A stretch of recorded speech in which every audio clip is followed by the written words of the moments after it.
Hello and welcome. Welcome back to HeroesCCL. HeroesCCL. To HeroesCCL presented by Wisdom. My name is Bahamut, joined by Grubby and Justin. I am Doa. With me, as always, are Grubby and Bahamut. And I am joined by Grubby and Justin. Welcome. It's time, everybody. It's time to begin the regular season. And we're back for another fantastic season of Heroes the Storm.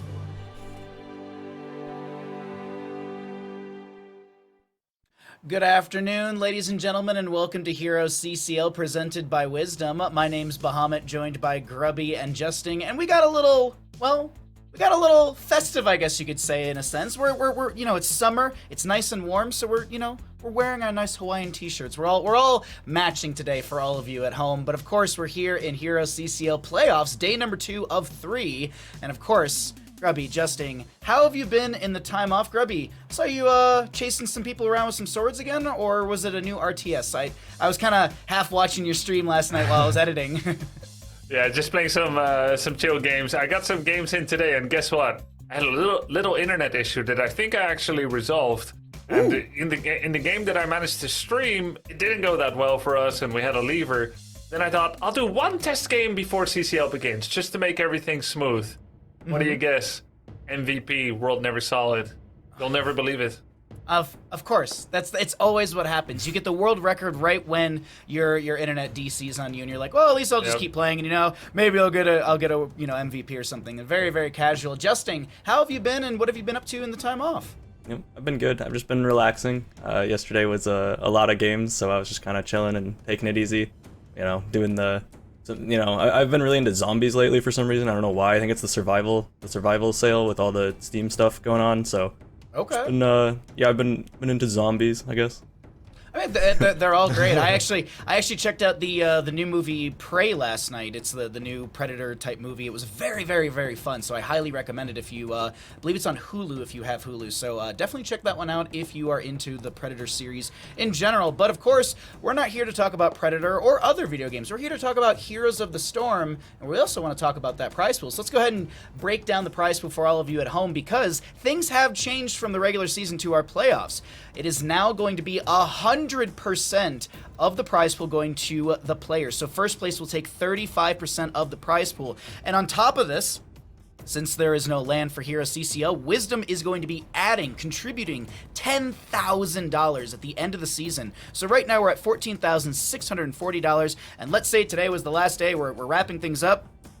Wisdom would be adding in that $10K, and it'd be $24,640, and first place would take 35% of that. No more split going between Wisdom and the teams, the players. It is all for the teams, the players, so this is really, really exciting. Thank you, Wisdom, for making this adjustment to the prize pool. But of course, Justin, some people may have not seen the ladder bracket. Some people might want to be caught up and see how we got to the playoff weekend. So could you break down the ladder bracket that we had at the start of July?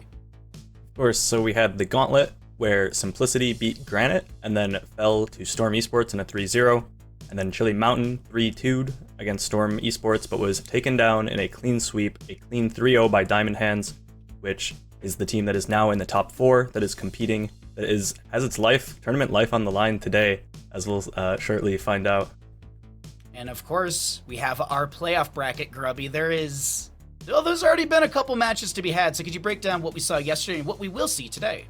Yeah, we started yesterday with the Oxygen against Wildheart series. They were very close to each other in league standings, and they managed to go all the way to the wire to score, with Oxygen finally taking the final map and advancing to the winner bracket finals.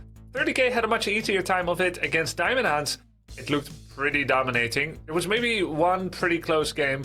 For the most part, when it came to playtime, when push came to shove, 30K managed to get it done every time. They went to the winner bracket finals as well. That match is going to be the one that we're going to be starting with, Oxygen against 30K. They're both top 3 guaranteed. The winner will be top 2 guaranteed, waiting in that grand finals. Yeah, and as you can see, Grubby was alluding to, we have 30K versus Oxygen as our first matchup, Wildheart Esports up against Diamond Hands as our second best of 5. Yes, these are both best of 5s today, and as a little note on the playoff bracket, if you did notice at the end, there is a 1-0 record already for that. That is because our grand finals is a weighted best of 7. The team that wins this matchup right here, that Grubby was just talking about, 30K versus Oxygen Esports, goes into the winner bracket, the grand finals, and will have a 1-game advantage in the best of 7 grand finals tomorrow afternoon. But of course, today we've got to knock one team out of the season. We got to figure out, of course, who is going to the grand finals and who will be in that lower bracket matchup tomorrow afternoon. Really exciting stuff here on HeroesCCL. And before we start diving into the teams and start talking about everything that is 30K and Oxygen Esports, I want to talk about some amazing sponsors. First and foremost, we got to talk about Next Level Gaming. Are you looking for more Heroes of the Storm action after Season 4 is over? Our wonderful friends at Next Level Gaming and the Nexus Revitalization Project nailed it today! Are hosting the Heroes International, featuring the 8 best teams from all over the world competing for World Championship of HoTS this October 14th through 16th. The top 3 teams from NA, top 3 from EU, and top 2 from Korea will meet for a LAN final showdown in Miami, Florida. For more information, use !international in chat to find out all you can about this upcoming LAN tournament, October 14th through the 16th. I'm really excited about this one. Like, this tournament, it's really cool. I know, like, Nexus Gaming Series, they're going to be hosting the NA portion of the qualifiers, so really excited to be, like, checking out a lot of the qualifiers that will be happening over the upcoming months, so definitely keep your eyes on that one, and as I mentioned, !international in chat to find out all you can about this. But now, let's continue talking about our friends, our sponsors. We got Ball Street, of course. HeroesCCL Fantasy is back. We've partnered with Ball Street to bring you CCLmarkets.com. It's a free pick'em game that lets you choose HeroesCCL winners in real time as you watch the action. Simply buy shares of the team you think is going to win the matchup and sell shares of the team you think is going to lose. The best part? You know the best part, Justin? You can change your mind you can change your bet at any time because you can change your mind. Market's always open. Exactly! You guys nailed it. Buy and sell all match long to get a better score. Every night, the top traders on CCL Markets will win prizes, and you can compete all season long.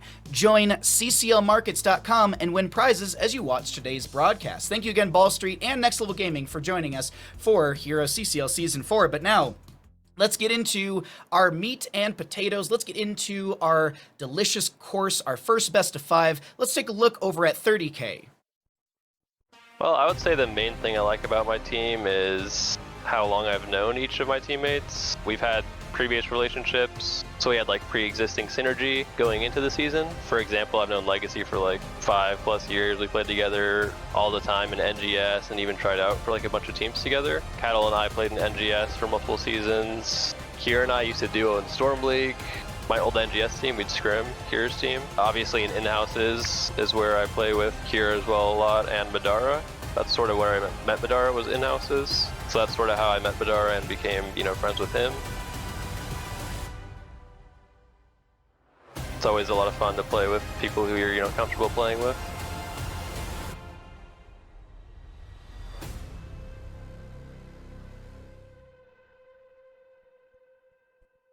And here we'll jump into Justing to break down this 30K roster for everyone at home. And we have 30K, the team that is just looking super dominant this whole season, not dropping a single series to get here. We have Caterpillar playing the tank, a long-standing veteran of the game. Cure, another long-standing player, played in Dorms, played in HGC, one of the best players we have here in the CCL. Legacy, the support for the team. He's the back-to-back winner when he was on Simplicity in the CCL, Seasons 1 and 2. Liam, the winner of awards in the offlane. Madara, the newest addition, one of the strongest players from the old Oxygen roster. And B-Kids, their 6th member. This is just a unbelievably stacked NA super team. This is NA's hope for the CCL. NA's hope is going to be matched by EU's dream as we take a look over at Oxygen Esports. Our team prepared by playing Masters Clash in Europe, actually. We traveled to Paris together as a team. We played against the finest teams in Europe and, ultimately actually won the whole thing. I like the most about our team that everyone is very confident in his own role. Benny doing like crazy flanks on the main tank position, coming from every angle that you can imagine. Having Yasu being absolutely insane on some of the supports, especially Lucio. Copenhagen very strong on the offlane, and then we have the wildcard Nick. Always comes up with something surprising in terms of draft and in terms of what he thinks right now is the hero that could redefine the meta. And that's why it feels so good to play with the boys.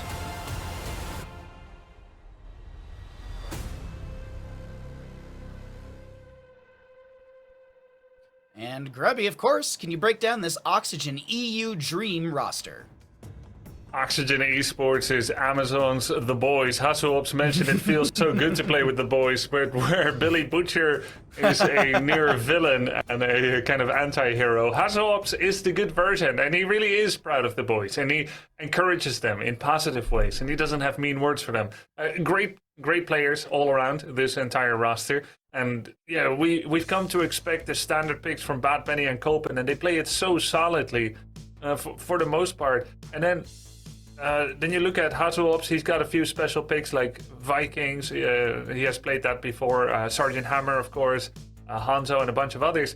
Nick really is the big question mark every time. We're looking at an episode of Pokemon, who's that Pokemon, except we're asking, who's that Nick hero pick? Every single time, it's so hard to guess. Is it going to be Tyrael, Garrosh, Kerrigan, Tychus? He's got a really wide variety of picks. Yesterday, he serenaded us with the swan song of Tassadar Archon build. And they waited until level 20 to start playing the game, is what it looked like. And they won. Really, really cool. So, yeah, when the draft comes up, let's see what Nick is going to go for. He'll probably pick last. That has been kind of the draft style of 30K, of Oxygen, my apologies. And it goes back because like Justin and I have done a lot of draft theory videos.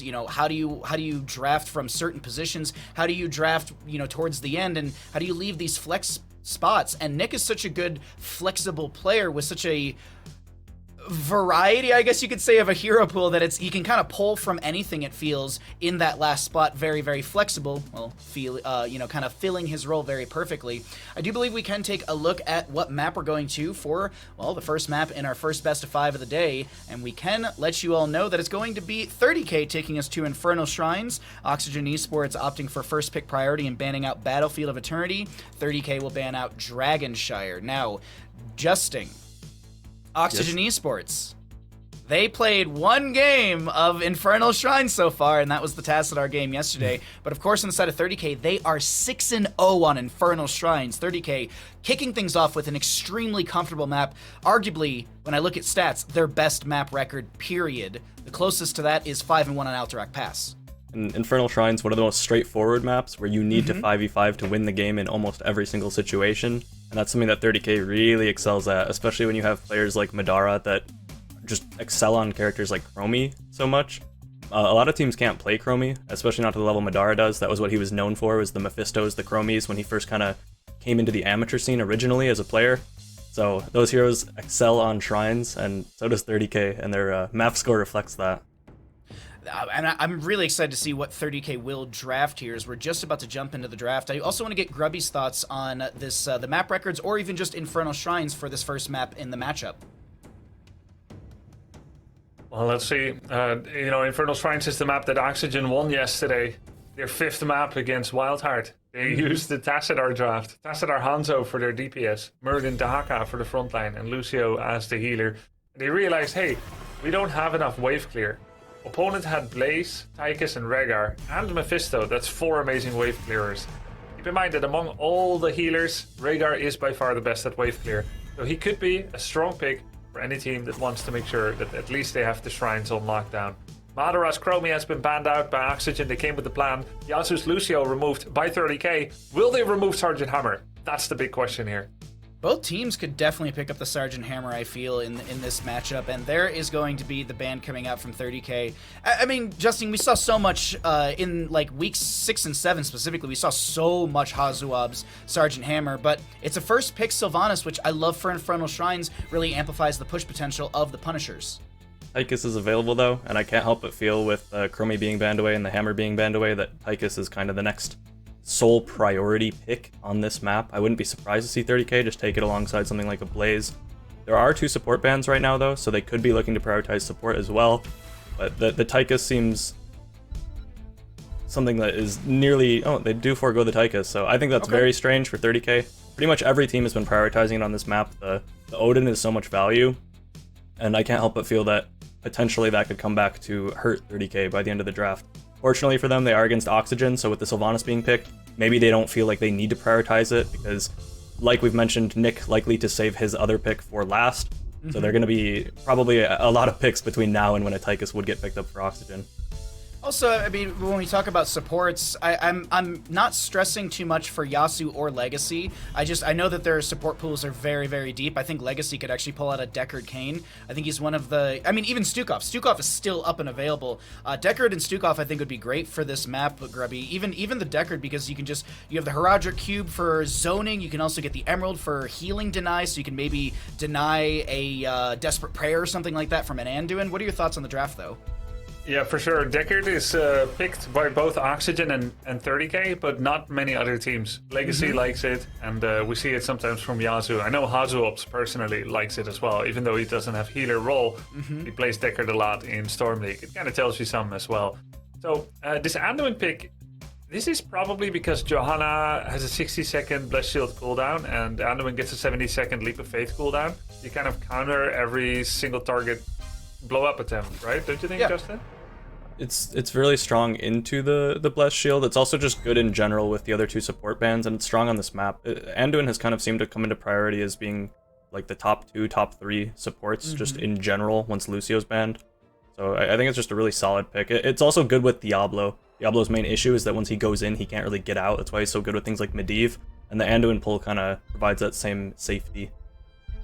I'm actually looking at the Oxygen draft. I feel like they actually could go Medivh.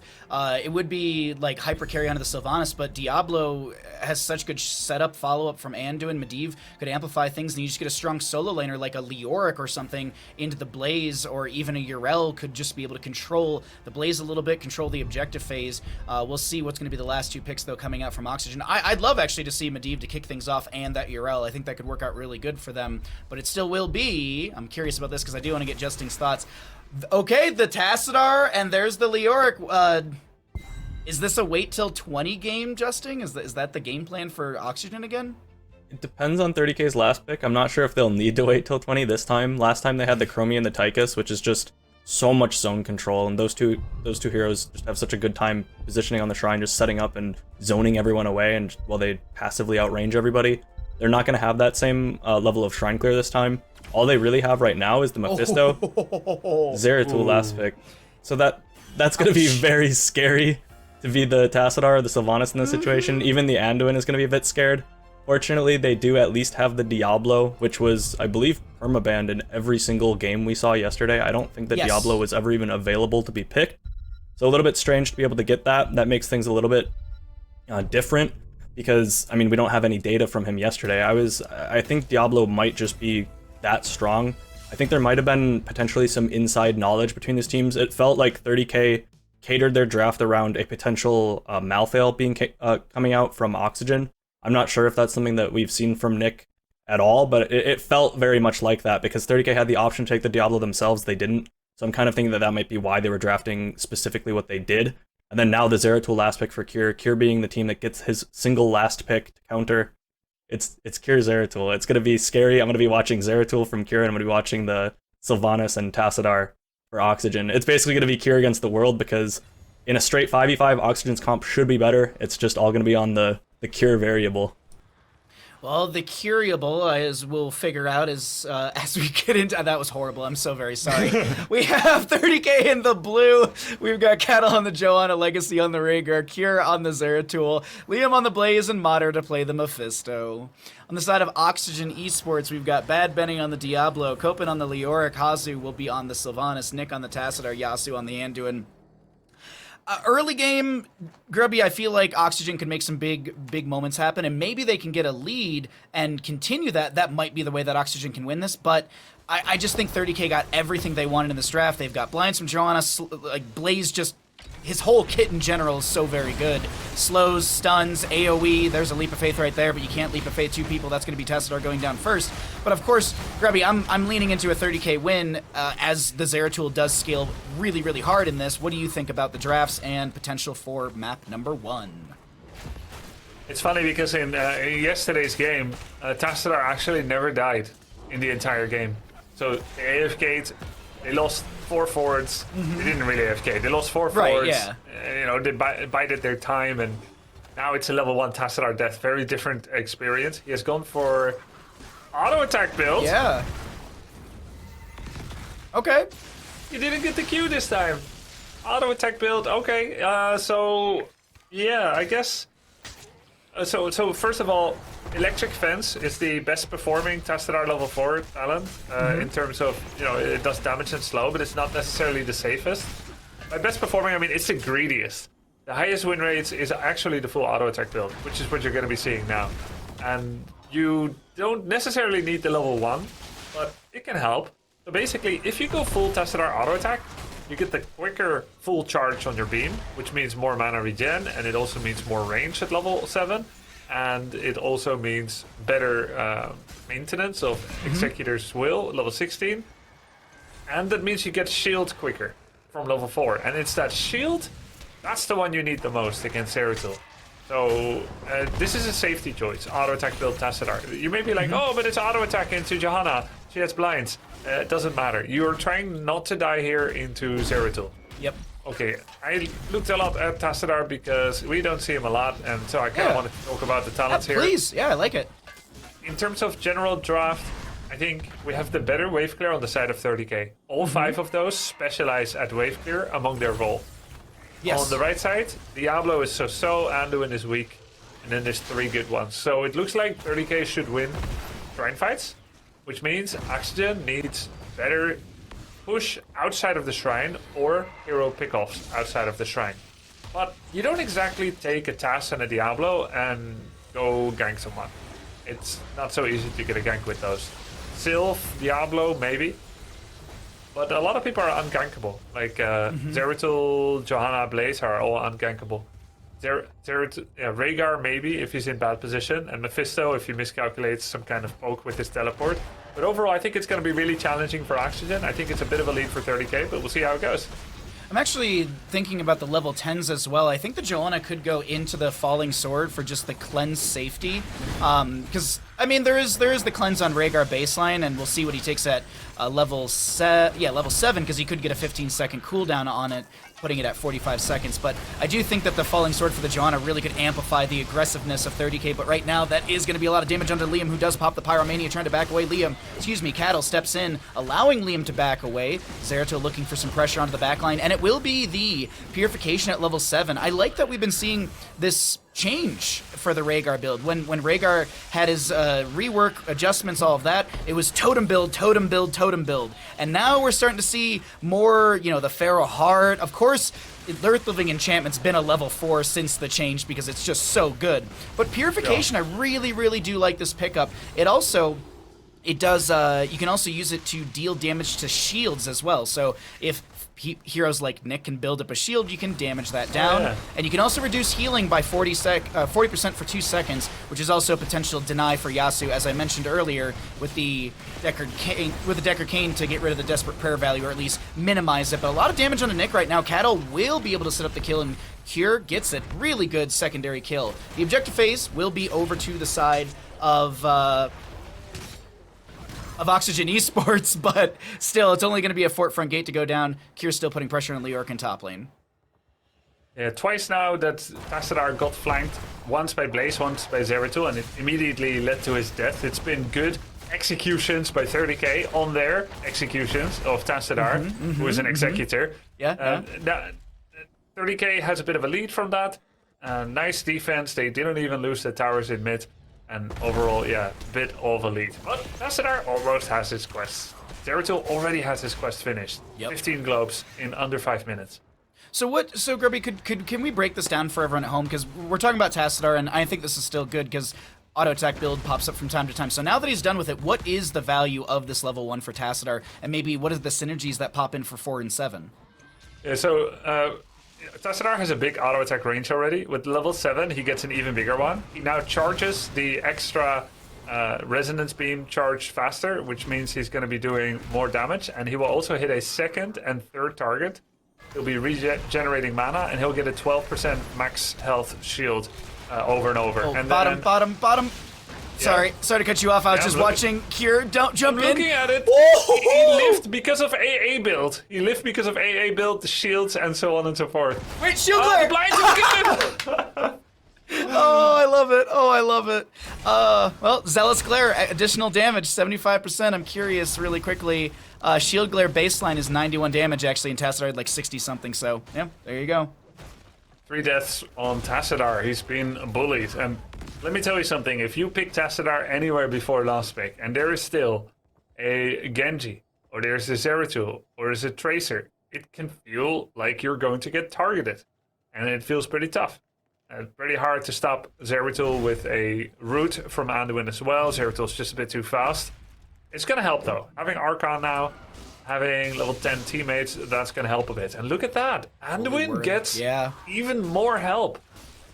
But I kind of don't like this, because doesn't Durance of Hate, Bless Shield, Jet Propulsion, don't all those things stop the Holy Word Salvation? Durance doesn't, unless it's Unspeakable Horror at level 20. Okay. Thank you. And then Jet Propulsion, yes.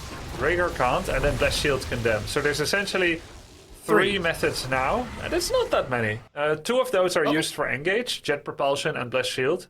And then there's Condemn, and then finally Unspeakable Horror. So yeah, I think among basic abilities, there's only 2 things that stop it. And then Heroic 1 and level 20 Heroic 1. So Okay. I think it's quite good.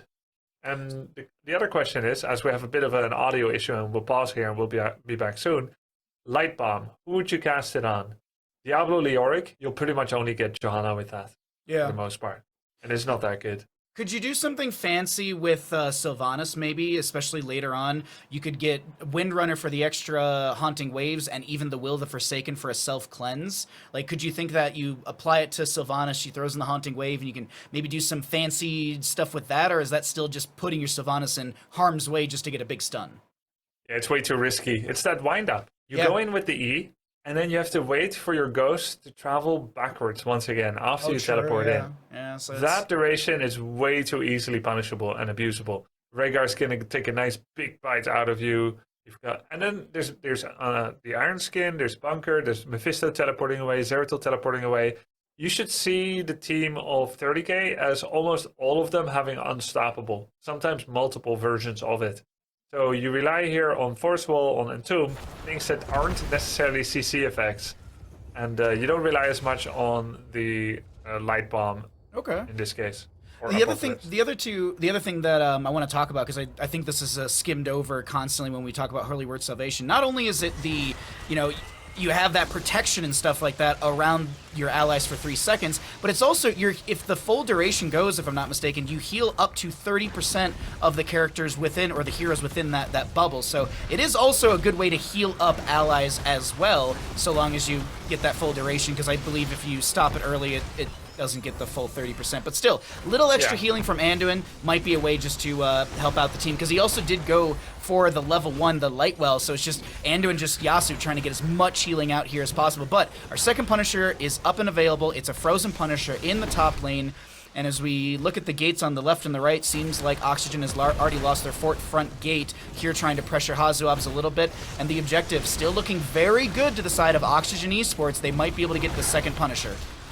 Zeratul and Hazuobs, Kira and Hazuobs are constantly 1v1ing each other. Kira is punishing and targeting the backline. It's kept 2 people busy. There's a Wailing Arrow on Zeratul. Zeratul, 91 health. The misangling on the charge by Bad Benny. They very nearly got Zeratul, and now they're all caught against the wall. This is an insane slaughter. All 5 members were taken down. What a great maneuvering by 30k. They had the main members of their team on the point. This is the objective location where it is most favorable for melee teams. It is most risky to step up with ranged heroes. Tassadar and Sylvana stayed mostly outside of the shrine and were corralled upwards by Zeratul. Hasselhoff tried to make a play. Wailing Arrow on Zera. Everyone focused him. He dropped to 91 points of health. They could have killed him, but he came back with an Ancestral. Even if they had gotten him, it was just an insane all-in. Look at this, look at this. Zeratul comes in from below. Archon is standing there against the wall. Diablo gets pulled back. And we go back into the life. Wait, Zeratul, back live, is trying to get pressure into the backline. He's dip diving, dodging around. The Punisher luckily is locking down the fort, but Zeratul will fall. He was, casually 5v1ing, maybe with the help of the Punisher. But I do want to point out, Punisher will get top lane fort. Mid lane, there's a wave already pushing onto that. Bottom lane, Joanna. This is beautiful macro coming out from the side of 30k. They may not get a triple fort phase, but they will guarantee 2 forts during the second objective, sub 10 minutes, and this is yielded, ooh, that was just a fishing for endurance right there, but this is, with these kills, with these structures, with the passive experience gain, with all of this stuff, Grubby, solid 2-level lead, 15 to 13, 16 talent tier, almost here for 30k.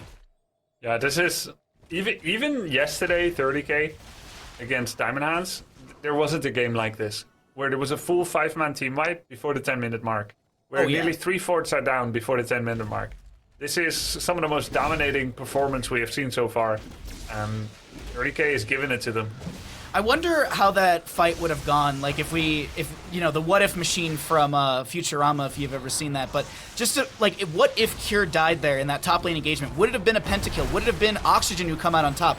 I really do wonder if Cure dies, how that changes. Oh my god, the Wailing Arrow bunker is... Liam's able to get in the bunker just before the Wailing Arrow's triggered. That is... Whew, that's mechanical timing. And there's the 3rd fort to fall. 10 minutes, 45 seconds in. Really good macro, really good micro as well from the side of 30k. Legacy on this Rhaegar, just healing out of his absolute mind right now. 27,000 for Rhaegar, 34,000 for the Anduin, but Durance goes out, not connecting right there. An Entomb from Leoric, Lightning Breath from the Diablo. That's a good Jet Propulsion connecting onto a couple. There's the Holy Word Salvation, healing up the allies to a total of 30%. No interruption on that one. Madara goes back in, taking a lot of damage. Madara might go down. The Ancestor Healing comes through just in time. Some shielding there as well. Leoric falls. The Force Wall from Tassadar, not good enough. And that is a kill once again for 30k, who back off and are able to grab a camp and push up more waves. That was ridiculous. Madara dropped to probably 100 life. Came back with a 2,000 point shield. Sure. I mean, he was up to like 6k health, which is the same as Diablo almost. That's all from Static Nova, the level 4 talent, Static Barrier. Really, really sick. Very close calls though. Many things could have gone just different. And Oxygen would be in a better spot. 30k's been getting away with it. Some great plays. Next Punisher, looking on the mini-map right now, it is going to be a Mortar Punisher. We do have the Fallen Shaman, the Bruiser Camp on the top right as well for Oxygen, who will hit their 16 talent here in just a second. I was wondering, okay, so Legacy's hanging around. I love this. We talked about this a ton yesterday, Grubby, about camp timing. I like that. Legacy and friends, they don't need to be out on the map. They're ahead. If they step out and chase some kills or go too deep into the lanes to go clear stuff, they could get ganked. So what they're doing is they're just going to play it slow, play it safe. They're going to wait for the critical time to channel this camp so they can have the pressure into top lane. Just really good camp timing. And I keep saying it, macro, micro, on point for 30k here. Oxygen, they're a little bit behind, but it's equal talent tier. They might be able to come back into this. Let's see. They need Leoric on the shrine, using that Neil Peasant's talent to get the skeletons. He is the camp clearer here. Tassadar staying far back. Actually, Anduin is staying far back. Tassadar's right there. He gets pulled in, turns on the Archon, starts generating his shield. That's some good damage, but there is a bunker. Bunker down, the Durance goes out as well. Shield glares from the Joanna. Wailing Arrow onto the Zeratul, who does get the Ancestor healing on the bottom of her screen. Cure dives onto Hazuabs, trying to put the pressure onto the Sylvanas. She is getting very, very low. Holy Word Salvation getting that good healing coming in as well. Sylvanas back to around 50%. Cure still floating around, threatening. 20 Skeletal Defenders to the side of 30k as Oxygen Esports looks to step in here. And that's a Shadow Charge in by Bad Benny. We do have Mephisto jumping into the backline. Joanna gets the kill onto the Tassadar. Copen very, very low. The Lightning Breath from the Diablo cooking up some of the 30k members, but it's not enough for a kill. It's actually going to be Bad Benny who's going to be served on a platter right here, and his souls will be reset once again. In total, a triple kill to the side of 30k, as well as the Mortar Punisher mid lane. I'm going to look really quickly and see the mid lane keep front gate already has some damage onto it. Cure is still pressuring top lane. Loving what I'm seeing. Really good fight there by 30k. Cure once again drew the ancestral healing after bothering the backline a lot. Bad Benny was doing a lot on the front line. He was trying to get that lightning breath on Rhaegar together with Copen, but the backline could not follow up because they were pressured too heavily. Nice pull there. We have Power Word Shields coming back in 15 seconds. They're going to need it in order to hold here. I think 30k is going to try to go for the core. The Punisher still has a lot of health. Cure again on Sylvanas. Hazuops with no fear. He's running after the Zeratul as well, trying to damage him back as best as he can. But Cure goes in with the blink. The Vorpal gets the shield from the level 20. And he's just, oh my god, Shadow look at Strike, Cure, man. what he's doing with Zeratul. No one can. It's disgusting. No, just ouch. GGs are going to be called, and ladies and gentlemen, you do not let Cure get Zeratul. GG over to the side of 30k. They take map number 1 on Infernal Shrines and continue their unbroken record on Infernal Shrines. That is 7-0 map record on Infernal Shrines. So two things we can take away here, Justing. 1, you do not give Cure Zeratul. 2, you do not take 30k to Infernal Shrines ever. Yeah, I'm instantly getting flashbacks and remembering why, when we had to play against Kier's team in the previous seasons, that we would just have to permaban Zeratul because it's so difficult to play against. You can't lock him down. He just has too many blinks and too much single target damage. It felt like there was a 1v1 happening at all points during every single team fight between Hasuabs on the Sylvanas and Kier on the Zeratul, where is the second Kier goes in onto Hasuabs, he has to use the Wailing Arrow, and if they're unable to take him down on that Zeratul, and thanks to the support of Legacy keeping him alive in some of those fights, as soon as you fail to kill him within that Silencing Arrow, you don't have enough lockdown to actually kill the Zeratul. There's just too many tools. You saw him just blinking all over the place. That was the Cure show. That was probably the only game of Zeratul that we'll get to see today from Cure, is my expectation, because it's very, very oppressive to play against. It feels very frustrating to play against, because even with the Diablo, even with the hard CC, not nearly enough, as Cure basically was just 1v3ing their backline, while the rest of the team was just kind of chilling, out on the beach, having a few drinks, just chilling on the shrine, having fun, while Cure just 1v5s the backline. So, and Nick on the Tassadar, well, it did work yesterday against Wildheart. Oxygen is a very different beast. They never let the foot off the gas pedal, they just go, go, go. And it felt like they had a lot more room to breathe yesterday. Oxygen playing a lot safer. Here we have Cure just casually 1v2ing Bad Benny and Nick. And then we'll have, eventually here, Cattle coming in to get the last little thunk onto the Nick on the Tassadar. But Tassadar, Nick dying 3 times in the early, like before level 12, he's dead 3 times. They give the first objective to Oxygen because they have to, because the Shrine Clear, this was the fight that really just set them super behind. Here blinks out with 1 HP, gets the Ancestral, gets into the bunker, and now the re-engage. Madara getting the perfect choke here for everyone to just get destroyed by his W, getting W resets back to back. That's just a dream to be Madara there on the Mephisto in that choke. That's just a perfect situation for him. And then they held a 2-level lead the whole time after that. Here you have Cure diving onto Nick, just leading him the backline, and that's because they already used the Wailing Arrow. They already used the Anduin ult just to defend the backline from the initial engage from Cure, and he's still full HP. He's gonna go, he's not done yet. He's chasing down Sylvanas and Anduin. No other hero has the same amount of, just demands the same amount of just presence that Cure on the Zeratul does. I'm not expecting Cure to get this anymore at any other point during essentially the rest of the season after pulling it out here. I'm a little surprised that he used it here, because it's a known thing that Cure plays the Zeratul and that he plays it so well. But until you play against it, you kind of think like, oh, it's fine, we can just pick counters. We've got Diablo, that's a counter. Yeah. We've got Anduin ult, he doesn't have any CC, that's a counter, but it's not a counter. It's very, very hard to play against. Here's Zeratul showing why it's such a feared pick, and the rest of the team just, having a chill day in their basically 5v3 because of the amount of pressure that Zeratul puts into the backline. So really, I'm happy to see it work, but I think it's going to be the first ban here for Oxygen in the next games. Well, we can actually take a look at what the next map is going to be and continue our discussion about what would be banned or what could be banned, as 30K will be taking us to Alterac Pass, Oxygen Esports opting in for first pick priority. Now, I mentioned this earlier today, 30K, their second best map, we're going to it. They are 5-1 on Alterac Pass, and this will also be a 2-2 record for the side of Oxygen Esports. So data is available for both sides to be able to kind of pull from on play styles for this map. But Grubby, we're talking a lot about the Zeratul, but when we get into Alterac Pass, things like a Nubrex start to pop up a lot more. Do you think we're going to see some of these Alterac specific heroes like the Anubrek, like Junkrat and Chromie, or do you think these teams are going to continue to kind of innovate a little bit here, as these are critical matchups? It is the upper bracket, so there is still tournament life if you drop down, losing the series, but I think you want to be able to take the series, go to the grand finals, and have the one game advantage. Yeah, I think that's actually so valuable, which is why you don't see 30K holding back with their draft or with their Zeratul, because you make that best of 7 1-0 advantage. I think that's actually huge when you see how many games between two evenly matched teams can go to a 2-2 score.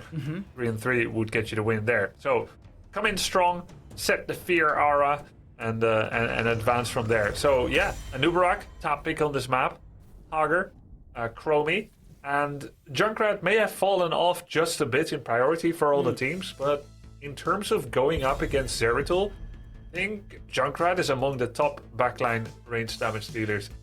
Just putting a trap on yourself that can shatter and move, and then standing on top of it, means Zeratul is not allowed to press Vorpal Blade. That is a good point as well. There's other heroes that we also see on this map as well, Justin, like Tyrande as well. You have the increased range at level 1 on the Lunar Flare, or even the Owl build. The Owl build I've seen in the past is a great way to poke at people channeling the objective, so we could maybe see that tech, maybe even a Stitches potentially here. Want to get your thoughts as well for Alterac Pass. Stitches from Cattle is something that I could definitely see come out. I don't think we've seen it at all from Bad Benny, or at least not recently. I can't Bad Benny really... one. Yeah, Bad Benny feels definitely a lot more comfortable playing things where he can get those flanks that we've been talking so much about, him just being in the backline randomly on Johanna. And so Diablo looks like it's likely to stay available unless 30K bans it here. The Junkrat not going to be picked. I would say, well, Junkrat does have those tools to deal with the Zeratul. Playing against Cure Zeratul feels a little bit different, and knowing that you could be basically one-shot at any moment if you let your guard down is a very scary thing. So Oxygen not looking to even risk that with the low HP. I do have a question for you, Justin. Yeah, I have a question. What's stopping 30K from just first picking a Zeratul? This is the draft thing that I'm missing. Like, there's no Zeratul ban. Why doesn't 30K just grab it now? Is it that counterable? Can you kind of elaborate on this first, or elucidate the topic? So I think the main thing, I would say in general, the scariest thing that Oxygen could have picked against it would be a Varian and a Brightwing.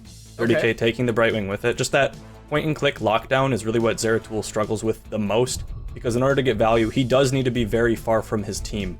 So it's just very difficult to lock him down with most things, because he has so much mobility and there's no downtime between the Vorpal and the wormhole that he has. So it's a lot of blinking around. That would be kind of what you would expect. The expectation now is that it'll get banned away, but also from 30K's perspective, if they can get just S-tier picks, just priority picks, and then force a Zeratul ban, they can get a Thrall, something else that they'd be comfortable with.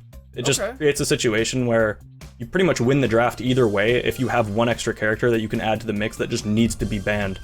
It's something that like Medivh teams get just for free. You just win the draft even without the Medivh if you're a Medivh team, and it feels the same for 30K with the Zeratul. Okay, thank you so much. Yeah, because I think that's a question that maybe a lot of us are asking. But of course, Grubby, you've been able to see the draft for a little bit here. Any thoughts on what's unfolding, ban phase, or even first couple picks? We had double backline from Oxygen just now on Infernal, and it didn't really work yesterday until it did at level 20. They never got there. It didn't really work now either, and most of their results and success had come, there's the Zeratul ban, had come from the triple frontline, which is also a little better maybe into Zera. But yeah, so far the team that you see, Blaze and Nubrak, really vulnerable into Thrall as well. They do have a lot of CC, which is nice. But if Thrall literally just waits until they engage on the tank and then comes in with the root, that can be a very, very strong pick. So that's going to be the final pick there from Cure. Could be a Thrall. Johanna Sylvanas coming in. Sylvanas, the top 3 range damage manipulation tool against enemy siege. So Hammer, Sylvanas, Falstad, they can do like really good side pressure and capitalizing on basically siege vacancies by opponents. So what's it gonna be? It's gonna be a Cassia, Hasuopt. Will we go with the Hanzo? Are we gonna go with the Tychus? Falstad. Ooh, a Jaina. Wow. That's a little interesting. I'm excited about this, yeah. She's a little bit known as a counter to Johanna because the slow makes Johanna unable to engage without pressing Iron Skin. So you're basically getting through Iron Skin cheaply with just a basic ability. Any basic. Justin, we're getting into the last pick here. It could be that Thrall, as Grubby was alluding to, and I think a lot of us are thinking. But, of course, thoughts on the draft here for Alterac Pass from Oxygen and 30k. Yeah, really strange last 2 picks. It's weird to me that Oxygen has been kind of going into these double range compositions now, all of a sudden, when it has felt like up until now, the triple melee comps have really been how they've been winning their games. It's what's been looking the best for them. So it's strange to see now them kind of going that route, and it hasn't had quite the same success. Oxygen does have just a ridiculous amount of damage, though, between the Cassia and the Jaina. They have auto attack damage from Cassia and just a ton of sustained damage and burst damage from Jaina, but it's very hard to kind of keep her alive. She's a bit of a detriment in the backline if anyone can actually dive onto her. Fortunately, they don't have that, but they do have Cure likely playing the Hanzo. I think that's why he's not playing Thrall, is Thrall into Cassia, Jaina, and mostly Blaze CC. Just sounds very difficult to really be able to play the game. The Jaina slows can't really be underestimated, but it is a big map, which is strange to play the Jaina on as well. Typically, you want to play it on a small map where you can just go from lane to lane, dropping blizzards to clear, and kind of get a rotation advantage that way. This isn't really a map where you can be in a 3-man, a 4-man, where Jaina kind of needs that protection. So I think 30k's comp makes a little bit more sense. It's a little bit easier. They have more CC, just engage tools. But if the fight gets drawn out, if the bunker is used properly, if Bad Benny and the Anubarak can be patient, Oxygen should win the sustained fights. But 30k needs to play for just quick, clean engages. Well, thank you, Justin, for the analysis, as always, and we'll see how things work out with these engages throughout Alterac Pass, with 30k in the blue, Cure on the Hanzo, Legacy on the Brightwing, Cattle on the Joanna, Liam playing the Hogger, and Madara on that Sylvanas. Over on the side of Oxygen Esports, we got Hazuubs on the Jaina, Bad Benny on the Anubrak, Nick to play Cassia, Yasu on the Anduin, and Copen on the Blaze. Now, Grubby, unfortunately, Madara is not going to be going onto the Unfurling Shadows at level 1, so we can't sit there and see him hit 200 and something crazy stacks. But we still have some Lightning Fury stacks to look at for the Cassia. Madara does go into bottom lane immediately and starts getting some initial siege onto this boss lane. As actually, you can actually see in the minimap, Legacy and Liam are slowing the rotation so Madara gets full value of the Black Arrows. That was just a little cool tech right there. But of course, I'm feeling like 30k can take this. They had a dominant game number 1. Liam actually might go down right there, but it's fine. Yeah, I definitely think 30k can take this. Legacy on the Brightwing is huge right here, and Cure's overall skill on almost any hero is really, really hard to doubt. So I'm feeling like they'll be able to take this. It will be a difficult battle, especially with the Jaina. But what are your thoughts here, Grubby, as we are having some back and forths waiting for the true objective, the null packs? Yeah, null pack camps should be spammed from minute 1, and Hogger Liam is doing that, and Oxygen not quite yet. They're getting there. I like both drafts. I think what's important is that I could see both winning here at this time. What's interesting is that Cassia and Nick went for Thunderstroke, the spell damage, instead of the auto attack, and we had a stat before for Cassia where the auto attack talent had a really high win rate in CCL, and this one had like 0%. And it may just be like self-fulfilling, like you pick it when, like you pick the auto attack in certain situations, you pick the Thunderstroke in certain situations, and those situations are what defined whether it was going to be a win or a loss, not the talent itself. So that might be it, but yeah, maybe that's like a small bad omen, a dark omen for Oxygen. But I think both have really cool teams. I want to point out really quickly, Liam was being chased by the Anubrak and Blaze, and I was looking at his cooldowns right there. He had all abilities available and didn't press a single ability. He didn't go for the staggering blow to knock him back. He didn't set up a spin to disengage. Liam just knew how safe he was, and that was just a little thing I wanted to point out in that moment, because some of you might be sitting at home like, Liam, please spin! It's like, Liam knew he was like, I don't even need to tap an ability. I'm not going to take that much damage as they chase into me. It's just really cool as we did peek into that one in bottom lane. 7 stacks on the Hanzo, 6 for the Jaina. She's got 925 I guess stacks, I guess you could call it, out of the 12,000 for the Frostbite, so she'll still be working on that one. But our first objective is up and available. We'll see if there's a priority onto that, or if it's just going to be getting to level 10. Kier gets the agility over the wall at the last second, somewhere in the, like, 700 HP range.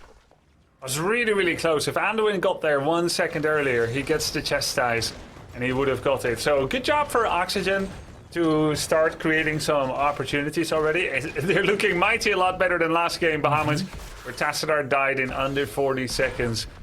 This is Oxygen coming back swinging. And just for anyone wondering, we will get into comms this game. We totally didn't forget last game. It was just a very, very fun game to watch. But we will jump to some comms at some point during this game. Maybe a little bit later when we have heroics and things are a little more explosive. For now, it's pretty, I guess you could say, standard for Alterac Pass. Rotate, pick up your levels, get to 7, maybe threaten objective, push in the null packs. A Nubrak doing the Nubrak thing, but Joanna's wise to it, and she'll rush over and make sure a Nubrak can't spawn those beetles and start getting some couple seconds here and there off of the jailer camps. Yeah, Nubrak will continue to threaten that, and if 30k does well, they just use one hero to stop him. Yeah, and it's, yeah, If you- Joanna. Yeah, go ahead. Yeah, if you don't keep like an eye on him, then you'll need to send more people in order to take it back, and that's where Nubrak becomes strong to create a power imbalance. So far, the null pack camp got stopped once again by 30k, so this is the first couple of rotations. It's a skill check, it's a macro check. People try to get some pickoffs and whatnot, but Alterac, it's a slow playing map when both teams play well. It's about the long burn until someone makes a mistake, really. I feel like anytime Bad Benny rotates up towards top lane or from top lane down to mid lane, everyone's like, he's going for the objective! Like, any single time. Because I'm watching Minimap and it's literally every time Bad Benny kind of is in that jungle area or the neutral zone between top and mid, like, there's already Cattle who's kind of like starting to match that rotation in. So it's just a little thing I've been noticing. 30k, I think Cattle's kind of on the Anubrak duties, as that is the Zealous Glare at level 1. We have 1 interrupt from the Joanna, 1 interrupt from the Brightwing. No Dream Shot for the extra range, but the Arcane Flare still to hit. Scatter Arrow from Hanzo does get another stall. And meanwhile, another null pack from Hogger to be grabbed. 8 to 8 in our levels, and we're getting close to those level 10s fairly soon. Bad Benny taking a bit of damage. Still 0 to 0 in kills, and a slight, very, very, very slight experience advantage to Oxygen as they hit 9s right before. Cool thing about Blaze is when you're one-on-one in a lane where you can't kill your opponent and you can't die, you can still kill towers. And Open did that. In the meantime, Jaina is going to get targeted. He will go down to a combination of Sylvanas' damage over time and a couple of cool blinds shot over the wall. A few seconds will be channeled for Oxygen. Oxygen also didn't take the null pack camp, and they are losing a little bit of tower damage, but they get a return kill on Madara. Nick goes in. He's going to try to get Cure as well. Cure jumps away. The objective will be stalled out. 17 seconds to go. The jailers did get a little bit of that channel time. Yasu will be interrupted once by the Joanna, second time by the Brightwing. There's Cure getting chased by a Nubrak. Tries to read the burrow, and he knows he's out of there, so that's going to be a double kill to the side of Oxygen Esports, who are going to be able to grab the first objective phase. Now, what will the members of Oxygen do with this? Why don't we jump into their comms, Grubby, and find out what Oxygen's doing? Great time. Let's go. In we go. Wait. I think I'll stay top too. He went blessed. I went water elemental, by the way. We could push mid hard with the camp. Just my rings on ping. Let's just see where they walk up. Care when you're alone. Like we saw Johanna Sylv top. We're still on the camp. Yeah, they're looking top. They're looking top. Yeah, it's fine. Hogger I'll take mid then. bot. Could be an arrow from anywhere as well. Also mid. They're free top. So they're 3-1-1. 3-1-1. So you're 1v1 mid, 1v1 bot. The staying like this is super fine for us. I think you get value mid bot then. And they shouldn't be able to kill us. They pre-tapped. Stunning. Running back now. We keep them, we stay here, keep pushing. I'll get it, it's the Yeah, Brighting C, Brighting C. Can Oh, I kill kill him? him. Can I kill him? Yeah, I can. No, you know, Yeah. Arrow, I heard arrow, bot. Hoggar's one. I can't. Too late to Hoggar's get one. way earlier. I get mid forward. Hey, you should call it when we start going that you should that you light bomb me, because otherwise I will back up if they miss. I'm fine. I'm still I need pushing to mid base wall though. there. I'm one. You should back with blades now. got to hearing a little bit of what the members of Oxygen were talking about there. A little cleaning up the comms, it sounded a little bit towards the end, about light bomb and targeting and stuff like that. It sounds like, and we didn't see it on screen. We actually saw it right at the end that there was just kind of like a Nubrak standing with a light bomb. The one thing that I did hear from HoTS, you just come here and mutter. He goes, "I took water elemental. I don't trust my rings on ping." Yeah, exactly. Yeah. I mean, it's a really good ult, but like I have seen him play with both. So and like Winter Mute at level 20. Like Winter Mute at level 20 is insane. Yeah, it's really good, but like there's also great synergy for Ring with Blaze and the Nubrak being two frontliners with some of the most CC. So that was such a good objective result for Oxygen. They got practically 3/4 off of winning one objective, which it's pretty insane. Now 30k. They're going to get this fort with Sylvanas and the boss. This is a 3 versus 4 defense. Jaina is still clearing Nullpack camp. Bad Penny is going to mostly ignore Hager. That spin is just too good. It's out of control. Okay, Grubby. Okay, I like that. That was good. I like that. I do want to point out the HoTS Jaina. It did fang. What? They saved the fort. Wow, really well done. Jaina does have the Fingers of Frost. So I just want to point out that she does have the 10% spell power increase as well from that one. Still it's working. Not spell power. No, it's damage bonus from Frostbite. Right. It's Sorry. Actually, yes. You're right. It's worse, right? Like it's 10% on 175% or something. Oh, well, 50%. So it's 10% on 150%. So that's actually 7%. Oh, okay. So it's okay. I looked at the tooltip and I was like 10% spell power. Let's go. But yeah, it is the Frostbite bonus damage. And it doesn't work on the first hit. So that's true. Yeah. It's basically it manifests roughly as a 6% damage increase on spells, roughly. Woohoo! It's pretty good. And he gets the mana regen, right? And this whole Jaina build, this is like a HoTS special. Yeah. He goes for the fingers, then the triple Frostbolt proc, and then the Cone of Cold resets.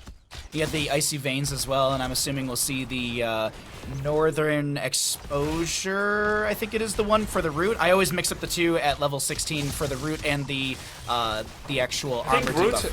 Is Numbing Blast and Northern Exposure is armor debuff? Yes, because Exposure, yes, right, that's how I remember it. Exposure debuffs your armor, and Numb is roots you. I don't know, it's a weird correlation thing. I think he will do the Exposure. I think he will go for the Exposure. The armor debuff seems better into Johanna than rooting. And I think Cassie can play into that very well, and of course Jaina going to be getting value from that one. We are in our second objective phase of the game. No 16 talents here. Cocoon onto the Johanna. There's Bad Benny going in. Ball Lightning. And Ball Lightning goes over to Cure. Legacy has to back away. The members of 30k not looking as dominant in game number 2 as they were on the previous map. As we have a little bit of a pause right now. We'll find out what's going on right now. It looks like it's a lag from one of the players. So we'll let that lag subside, and then we'll get back into game. But until then, we can just talk about what's happening right now and how Oxygen are just coming out on top of this, just small advantage after small advantage, Grubby.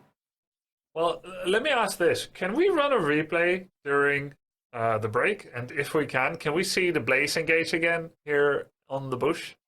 Oh yeah, that'd be really, really good if they can grab that for us. Okay, we're working on that. Okay. That's cool because it came out of nowhere. Like suddenly we heard like thump, like a fly flying into the window shield while driving. It's like, whoa, where did that come from? But except the fly was like 3 times as big as the car.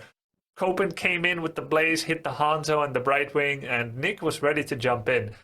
Once we have that replay rolling, I want you to pay special attention to Cassia's positioning. He's playing in front. Yeah. More in front than the tanks. And he's doing that because Yasu is there to check him with the Leap of Faith. So he's there poking and making himself a would-be target, having 30 armor as his shield. And once the shield is gone, well, he can just be leaped out. Let's check the replay again. You're going to see Cassia playing in front. See? He's like all the way in front. Poke, poke, poke. In comes Blaze. Anubarak was ready. The lightning ball actually finished off Hanzo. A really cool engage. Everyone knew what's going on. And what's interesting is that Anubarak was standing in a relatively unthreatening position. Right. It's Cassia that was in front. That felt like it's just some kind of poke. Anubarak was more southernly. So I feel like Bad Benny really sold the idea that Blaze isn't coming from that direction per se. Because if you start stepping up to the bush as an Uberak, they're going to move away, they're going to see the Blaze. So it was chef's kiss. Oh, very nice much. lead, for Oxygen. And I want to point this out because I can see the in-game chat right now about what they're discussing about the ping and everything like that. Apparently, when Copen made that jet propulsion happen, he had 900 ping, and Hazuabs is saying he pressed E 7 times because Legacy was like, oh man, he made a really nice play at 900 ping, and Hazu's like, he's just mashing E, and apparently he did land that. So there you go, Copen, even on 900 ping, still able to land a really critical, like we're joking around about it, but like a really critical jet propulsion there. And Oxygen are coming out on top. I think we're getting a little bit of an update. Seems like things are starting to level out, so we should be able to get back into the game fairly soon. I want to look forward here. There goes our excuse to ever lose games if we're lagging. My excuse now is I'm not coping. Yeah, okay, that's true. I disconnected 3 times earlier from a game today, and we ended up losing. And I was like, yeah, it was just kind of a cursed game. But I guess I should have just stunned the whole enemy team instead, as Tassadar. People still a little bit AFK. We're going to get one player back in, yeah. Yeah, one player that was the original problem. He's coming back. Back to 190 ping. That's normal, I guess. But so I want to look forward to the future. Let's talk, because we're on the cusp of level 16s. We're at the objective phase, maybe like a quarter of a second's elapsed so far in favor for the side of Oxygen. We've already talked about what Jaina gets at level 16, but even then, like Cassia, Anduin, Blaze, Anubrak, like I think they're still going to be scaling out quite a bit. But on the opposing side of the battleground, Will the Forsaken, for Joanna, I'm trying to think at level 16, what's the most popular thing that we often do get? It's going to be the blind heal, holy renewal. Thank you. I was like, it's a shield glare talent. I'm blanking on it. So it should be pretty good. I think we also get the armor debuff on Polymorph for Brightwing as well, the Criterize, and then Hanzo's level 16 piercing, which will be good for more poke potential. So both sides do get some pretty good level 16s here. We're gonna have to see who's gonna be able to really turn things around. Well, I guess the better way to phrase it, will 30k be able to turn things around? Because this is a Oxygen forward game. Only one structure is falling on the side of Oxygen. And there is one little cool thing that could happen is Madara went for the E build again. Again, most sales go for the level 13 ranged auto attack. That does a bit of extra damage, but he's gone for the double E, the Windrunner. So the play here is to throw in your Haunting Wave to get 3 stacks of Banshee Curse? Haunting Wave, yeah, Banshee Curse. Then have the Wailing Arrow impact on the enemy team. As you weave through them, unload a full barrage of Withering Fire, and then do it again as you E out. It's very, very strong. Our timer now for the break actually flipped to the other team, as one team made use of the break. And yeah, we're kind of like playing a chess game now. They're doing a turn-based game. I move Blaze here, tap the clock. Exactly, they slap the clock, yeah. Yeah. The timer goes back and forth. All right, so yeah, we're gonna get the player in here in just a second, so it shouldn't be too much longer. But as I look at the map right now, we do have some siege through mid that'll be cleared out. 31 seconds on the Hanzo death timer. We have 40 seconds of necessary channel time for the camp. That means that in the final 9 yeah, seconds that's of what I'm channel wondering. time, Hanzo is back. He can rip an arrow. Impacts at 5 seconds left.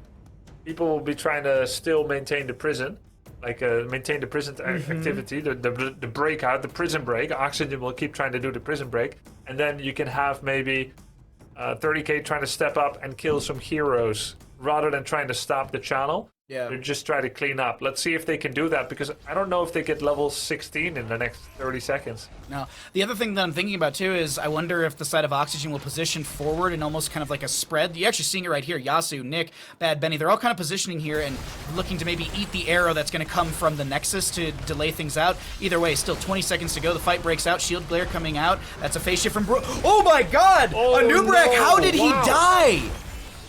Yeah, Anduin was a bit too far. He was stepping back, and Anubrak did a double engage on Johanna, and then there was just too much distance from Anduin.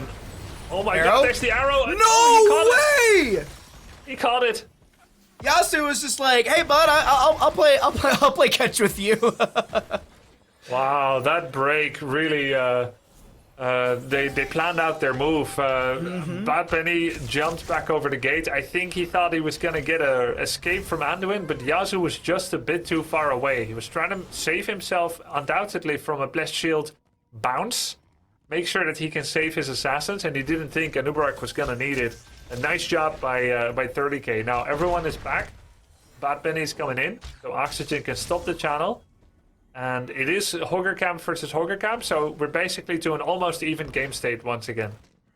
Almost even game state. I can't believe that they actually turned that around on the side of 30k. I was ready to come back from our little pause and just assume that Oxygen would be able to take that, but parity has been found, 2 to 3 in kills, 16, almost 17 from both sides, as that one kill has really pushed up the experience. Good staggering blow into the wall. No shockwave to be utilized. It is off cooldown. Looking at Yasu, he just got one of his stacks of Leap of Faith. He does have the secondary Leap of Faith from level 16 as the mid wave gets cleared out. Haunting Wave from Madara gets the retrigger from that double Windrunner from level 16, or level 13, excuse me, and just putting pressure onto Hazuabs, who does get healed up by Anduin. Another arrow onto this bottom lane. Cassia, she's dead, but now Hazuabs, to see the new target, does finish out his level 1 Frostbite.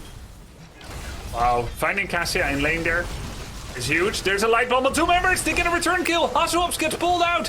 Bad Benny takes a lot of damage from the Hawk Wild. It's slowing him. It's reducing his spell armor. Cattle is chasing. Sylvanas in the cocoon is probably the only thing that saved Bad Benny there. The cocoon. I stumbled over it there. What I was thinking about the entire time when that was happening in the fight is Madara was probably sitting inside the cocoon like, we could kill him if I'm out. We could kill him if I'm out. Because you know, like the alien in Independence Day in the science lab. Release me. But what do you want? Can we have peace? No peace. It's like, oh god, Madara, like that's kind of creepy. Hey, might as well release it. That sounds like a good idea to me. That's a jet propulsion phase shift. Liam takes so much damage. Hogger's taking a ton of damage. Water Elemental comes out, bunkered down from the blaze, but Blink heals and Legacy's Brightwing heals are way too good. Hanzo, he's got an arrow. There's a huge wave in top. I'm waiting to see what Kier's going to do. Enormous. He's going to go into top lane and clear that out with some scatters. Scatter, Q, he's staying. He picks up a lot of XP. Almost going to equalize. We still have a 16-second point lead for Oxygen against 30k in that objective channel. They constantly have to anchor and defend the prison camp. Nubarak is going to come in and try to cap it, but he's got to be careful. He looked surprisingly mortal in the last couple of engagements, which make me wonder, will he pick the greedy aggressive rewind, Bahamut? Or is it going to be more of that Trader King action? There's been so much Trader King play, and I feel like that's just when Anubarak players have been going in CCL. We saw it 2 times at least yesterday. I had a little bit of a stutter there. My apologies if my mic messed up. But so we saw Trader King 2 times yesterday, at least, maybe even 3. But it also was so critical in some of those moments for Anubarak players to stay alive when they should have been bursted down. So I absolutely agree. Rewind can feel a little greedy. Trader King feels like the safer, smarter choice for these sustained engagements against 30k. And what does Crypt Weave feel like, Bahamut? Excuse me? What does Crypt Weave feel like for you? The level 20 cocoon upgrade. the third worst choice. Technically, you could say 4th, but you're not allowed to pick the upgrade on Locust Swarm. Jet propulsion in from Blaze, Mix misses Madara right there, but on top of the screen we have a bounce from Hogger. He has to get the phase shift from Liam. Shockwave will come through. Light Bomb onto 2. Ball Lightning. That's a double kill for the side of Oxygen. Dude, that was so sick. I'd love to see that again because, oh my god, that chastise from Anduin, it actually hit Hogger first, and then Brightwing walked into it. It's like surfing a wave. She was going along with the wave, but except of the wave, it was a chastise, and she got rooted. Double root there. Not sure if cleanse was available. It was a very panicked save from Hogger. Let's look at it again, because that was a cool fight. Look at this. Hogger, he spins. Jaina, Hazuabs, put so much damage on him. Look at Yasu, root. And then Brightwing walked into it as well. Light Bomb procced, and that's just a beautiful double stun kill. Anubarak nearly went down, but Bunker saved him. What a bro, Copen. And now Oxygen is pushing with the generals. They're pushing before the generals are here. And this could be the beginning of the end. Exactly. Yeah. I love this initial siege. We do have the rewind for the Anubarak. He doesn't connect onto the John, who does pop her level 20 and is dead right there. I can't believe it. That was also the blinded by the light to try and help out with a 25% shield, and it just did not do enough. That's one keep down, a second keep to fall. With 2 keeps down and the cavalry still very healthy from the side of Drekthar, Oxygen Esports, they're looking like they'll put one up on the board. We'll have to see what happens here, because that's a shockwave from Hogger, arrow from Hanzo, Bad Benny a little bit low, polymorph onto 1 or 2. Vandar Stormpike is doing his best to heal, or to deal damage right now, and that's going to be Hogger to go down. Legacy with the Soothing Mist. The core is clearing out, but it cleared out the generals, but it's not clearing out enough. And that's the end right there, as we have a quadra kill. Madara saves his KDA. He tries to go back in for Copen, sprays a 0-3, which little incorrect at this point, because that is going to be a 1-1 in our record. Oxygen, they put one up here in this best of 5 upper bracket finals. Loving what we just saw in that second map right there. Extremely impressed with the way that Oxygen turned it on here. With the Cassia, again, that special pick coming in from Nick. The coordination that they had, the engagements. And you wouldn't have believed that such a game could come out of Oxygen after game number 1.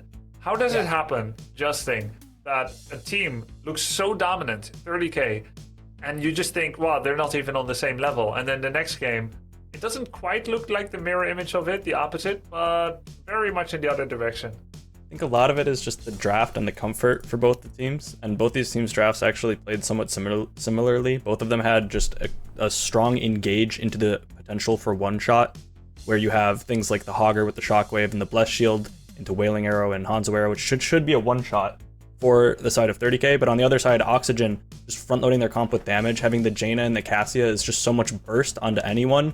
So the second that Yasu hits a CC, which Bad Benny and Yasu played so well together that game, getting those engages, it's just Brightwing from Legacy has no chance at stopping them. You can't save someone against that amount of damage. So it's just a lot of it, I think, came down to the execution of Bad Benny and Yasu specifically, because the damage is there for both teams. A lot of it just comes down to which team can actually engage, and the one big difference is also the supports, and Yasu can save people with a pull. Legacy as Brightwing, if he TPs in, which we saw it with the double kill bottom that ended up getting them the objective, if he TPs in to save someone, he might just die as well, which is what ended up happening there. So they had the Bad Benny, it was kind of the Bad Benny show this game, Bad Benny and Yasu specifically. They got the engages, they found them over and over again into a team of 30k that shouldn't be too easy to engage on. Cattle with the Iron Skin should be pretty safe.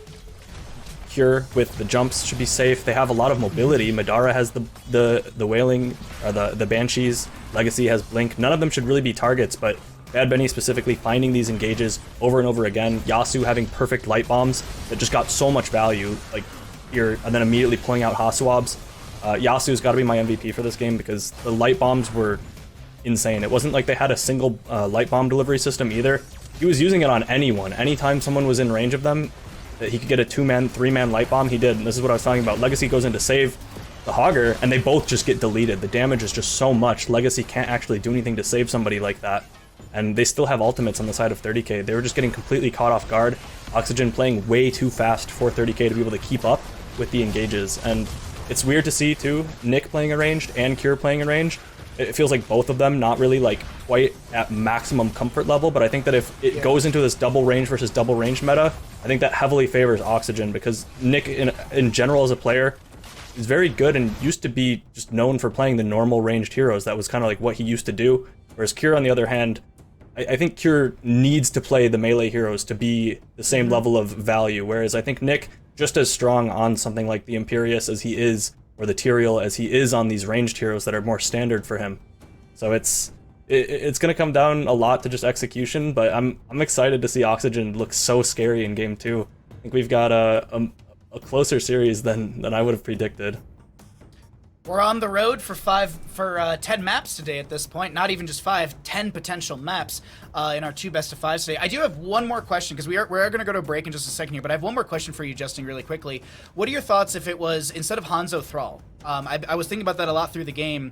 Because Thrall, I feel like, could have done a lot of the things that Kira's already doing, more poke potential, even more like setup with Frostwolves and Sundering. Do you think that could have been the critical thing that won it out for 30k, or is it not swap the two heroes and, you know, it's a different game ending? I think they would have had a much better shot, because then they'd have a quicker, faster engage that you can do from like giving Thrall Kira the ability to play Thrall and be able to look for flank Sunders and things like that, and just get an actual one shot.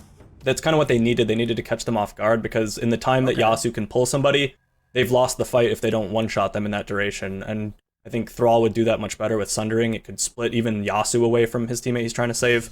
Whereas I can't help but feel it feels a little awkward when Kira's on the range. Like, he's undoubtedly the best melee player we have in the league, but he feels awkward on the ranged. I would rather just see him permanently play melees. It's our job to sit here and adjudicate which heroes are the best for these players, so we are going to continue to do that. But of course, as I mentioned, we're going to have a short little break. In that break, I encourage you to go ahead and hit !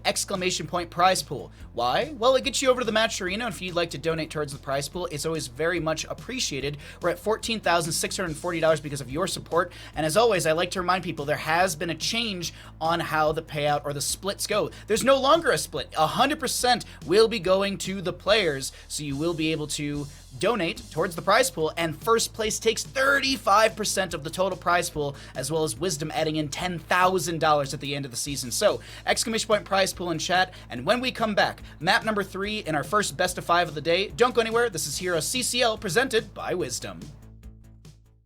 Welcome back, ladies and gentlemen, to HeroesCCL presented by Wisdom. My name's Bahamut, joined by Grubby and Justing. And of course, shout out to everyone watching over at the Wisdom Gaming Studios in Mall of America. Thank you all for joining and watching. Yes, yeah, Grubby, yeah. I hope everyone there as well are wearing Hawaiian shirts. I'm sure it's sunny and bright and totally not raining or anything like that. I didn't open up Twitter and see anything like that at Mall of America, but it is going to be a fun little watch party over there, so if you are in the area, make sure you stop by. They'll be doing a watch party today and tomorrow for HeroesCCL. But of course, we're in the mix of everything for our first best of 5 of the day, and we'll get back into this in just a second, because I have to check in with my friends here. Grubby, what'd you get up to on the break? Arguing in Twitch chat again. No. No, but it's a good discussion. It's interesting. Just, you know, great feedback in Twitch chat. I had a good time. It's how I choose to spend my time. That's fair. That's fair. Justin, what'd you get up to in the break? When got a kombucha and did some pontificating. I was thinking about Hasuab's Jaina. Just thinking about it. I think that's that might be the secret sauce. Actually, I think that's the what Oxygen needs. I discovered that my neighbor's dog, I'm watching him for the weekend, moved all the couch cushions around and knocked a painting off the wall as well. So it was nice. It was nice. And then of course he was just like, "Oh, you want to give me attention?" It's like, no, I have to clean up and then go back to work. But either way, it is a fun day of HeroesCCL action, and we are ready to get into our next map in this best of 5 series. So we can go ahead and take a look at what map it's going to be for this third map in the 5-game series. Oxygen Esports taking us to Tomb of the Spider Queen, as the members of 30k have opted in for first pick priority. I'm gonna jump to Grubby on this one. Thoughts on Tomb of the Spider Queen? Tomb of the Spider Queen. If it gets past the 20-minute mark, it can get really difficult for either team to end, and you can easily see a level 25 game like we saw yesterday. At some point, the gems dry up, the minions are so deep into the lane that it's hard to collect them safely, and the boss may be off the map for a bit. And if it gets to that moment, it's going to be just a grueling endurance battle, and who has better level 20 team fights. But sometimes it becomes a snowball, every now and then. You can go for a Genji on this map and say, well, you know, our wave clear is a little worse, but maybe if we keep snowballing, we can win. And when that fails, you can lose spectacularly fast. Now, you say the word snowball, and Justin had said Hazuab's Jaina. Justin, does this mean that Oxygen should just take Jaina every single game and they'll just win? Because I feel like Tomb is great for her too. It is a good map for Jaina. It might be Jaina's best map. If 30k drafts exactly how they did, I think that the Jaina is kind of a free win.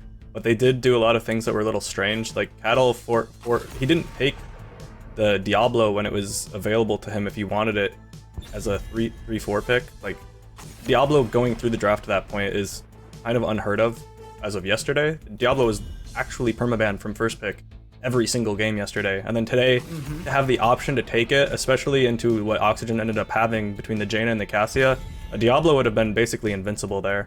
I'm also thinking about things like Medivh, which we haven't seen much of from any teams, but if there was a Medivh on either team, that team would have won the last game because the fights were so quick. It was all just instant burst, one shot onto one target. If you have something that negates that, it can completely change things. So I'm expecting both teams are going to be kind of thinking about that last game, how it went, the drafts, and making the adaptations that they need. Oxygen doing the exact same bans as is 30k, but we have a first pick Johanna for Cattle. It's kind of interesting because we've been talking so much about the Diablo, and I think Tomb of the Spider Queen, just like we said with Jaina, is a fantastic map for him with all the corridors to be able to get the shadow charge and angles into, but both teams just kind of picking up, I wouldn't say like safe Grubby, but I would say picks that don't give away what their game plan is as a draft. These are very just neutral, and they work with almost every composition. Absolutely. And that's what Oxygen did last game as well. Opening up with double tank between Anubarak, Blaze, tank, and Anduin. That's full safety measures. Again, Blaze with the bunker, Anduin with the leap. It's like Oxygen is opening up by bunkering first every game. It's like an RTS with 20 minutes no rush. It's like, yeah, it's very defensive. And they're hiding all the good stuff in the back. Cassia Jaina was surprising, and it's because they saved it for last. Similar from 30k. Opening up with Johanna, it's a safe pick. It's predictable. Ogre always works. Madara is the real deviation. The first deviation here from the rest, where you can have something that could be abused. In Storm League, you see Mephisto. Everyone's thinking Anubarak and Stitches, so that you can cocoon/gorge. Anubarak is now gone. Does that lead to a Stitches? I personally don't usually love Stitches into Mephisto, despite the gorge teleport thing. I'm wondering if also it could be a Stitches as well, because they go for the Maiev ban, which Maiev is actually a good way to counteract the Stitches with the containment disc. Just like Anubarak with Cocoon, it spits the target out, if I'm not mistaken. So No, I wonder if it maybe keeps that the is. target in. Oh wait, it does. Yeah, a Cocoon, like, if I think so. Wait, doesn't it? If you could, like, if you cocoon someone that's gorged, you're saying? Yeah. With So the yeah, Stitches? Stitches who's gorging. Yeah, I think Does it he pops spit? him out. Yeah, he spits Oh, out it does? the Oh, guy in okay, his okay. belly. So that's why I was like the Maiev is like I was like so they're gonna go Stitches because the Maiev ban, because that would have been a counter to the Stitches. Yeah. And now I wonder this is the reason they're not going Zeratul ban, because it's like, okay, step into us. We've got Jet Propulsion, we've got slows, we've got burst ability, we've got gorge, and yeah, I like this. I like this call from 30k to go for the Brightwing and, well, specifically the Tychus. But of course, Justin, there's been a lot to unfold in this draft. We still have one more pick, but I want to get your thoughts here on the drafts for Tomb of the Spider Queen map number 3. So both comps are looking relatively just like standard in general. Now we have the Jaina picked up for Oxygen, like I'd mentioned. Tassadar is still an option if Nick wants to go it. This is actually kind of the Tassadar map if he wants to try to do the Archon thing again. He knows that there's no Zeratul. Tracer's the choice, which seems brave. That's really not what I would have expected. I think I hate the Tracer pick. I don't think I'm a fan of that at all into what 30k is picked. I feel like with Nick having so much flexibility with the last pick, there's so many options. It's pretty good into Mephisto specifically. Mephisto can't really interact with the Tracer in any way, but even Tychus can just stand and hold his ground and just right-click on the Tracer and out-trade her, so that doesn't feel like a great matchup. But they do have the kind of wild card of Bad Benny on the Stitches, just looking for hooks. We haven't seen pretty much any Bad Benny Stitches at all, so we'll see if he plays it in the normal way most people play it, or if he's going to have some weird Stitches flanks, something that you pretty much never see. The expectation is that it's the Gorge, but it could even be the Bile and just play like a really, just like a strange style, because Bad Benny has been known to do that. It's a lot going to hinge on Bad Benny with the hooks, I feel, and also HoTS on the Jaina, whether he can get the same amount of value he got in the last game. Once again, though, 30k doesn't have a great way to save against this burst, but the Tracer does not contribute the same level of burst that the Cassia did in the previous game, so I think 30k is going to be a lot more comfortable here than they were in the last game. But neither team has a clear, just definite draft win. I think 30k's draft is slightly favored, though. Well, thank you very much, Justin, for the analysis, as always, because we're loaded into map number 3, Tomb of the Spider Queen, Kira on the Tychus, Liam on the Hogger, Madara on the Mephisto, Cattle on the Joanna, and Legacy to play the Brightwing. On the side of Oxygen Esports, we have got Yasu on the Anduin, Bad Benny on the Stitches, Jaina played by Hazuabs, Nick on the Tracer, and Copen on the Blaze. I do feel like this could be a 30k win, but it doesn't feel like it's going to be easy by any means. The Stitches scales super hard. The Janus synergizes extremely well. The Chastise follow-up to a hook target could be devastating, so it's gonna be a long game. And late game Gorge hook combos, if that's the direction, could be also the turnaround point as well. That's an initial hook onto Cure. I want to get Grubby's thoughts as well, but there's a fight breaking out, and it is going to be cured fine for now, dropping Bad Benny down to 50%. That was a really good hook. Pretty impressive to land a Tychus hook immediately on the first attempt. So not too bad at all. Now, Stitches did take a Caterpillar red card talent. Caterpillar had a tweet. It's so funny. He had a tweet where he said, "There's some red card talents that you should never take." And Stitches Hungry for More was one of them. Not getting the armor and extra healing every time you slime people. It makes your healers' resources less effective. Are they gonna kill him before the Bright Swing? No, not quite. There's also the Pixie Dust. Tracer going in. Tracer! Nick might go down in the trade, so 1 for 1 early on, and I can actually look and break this down for all of you because there was a slight difference in death timers, and I mean, Grubby, this is huge stats right here. 338 experience to the side of 30k, 367 experience to the side of Oxygen. Big differences on that one. Yeah, there's like double digits XP difference. That's gonna break the game for sure. Oh yeah. Meantime, nice little siege push, a little bit of damage. Overall? Speaking of siege, we have siege giants in the bottom lane as well, grabbed by the side of 30k, and Tychus gonna pressure the Blaze to try and push that up. Yeah, that's gonna actually do a lot of damage here. Open is gonna defend the siege camp. It took 60% of the tower down.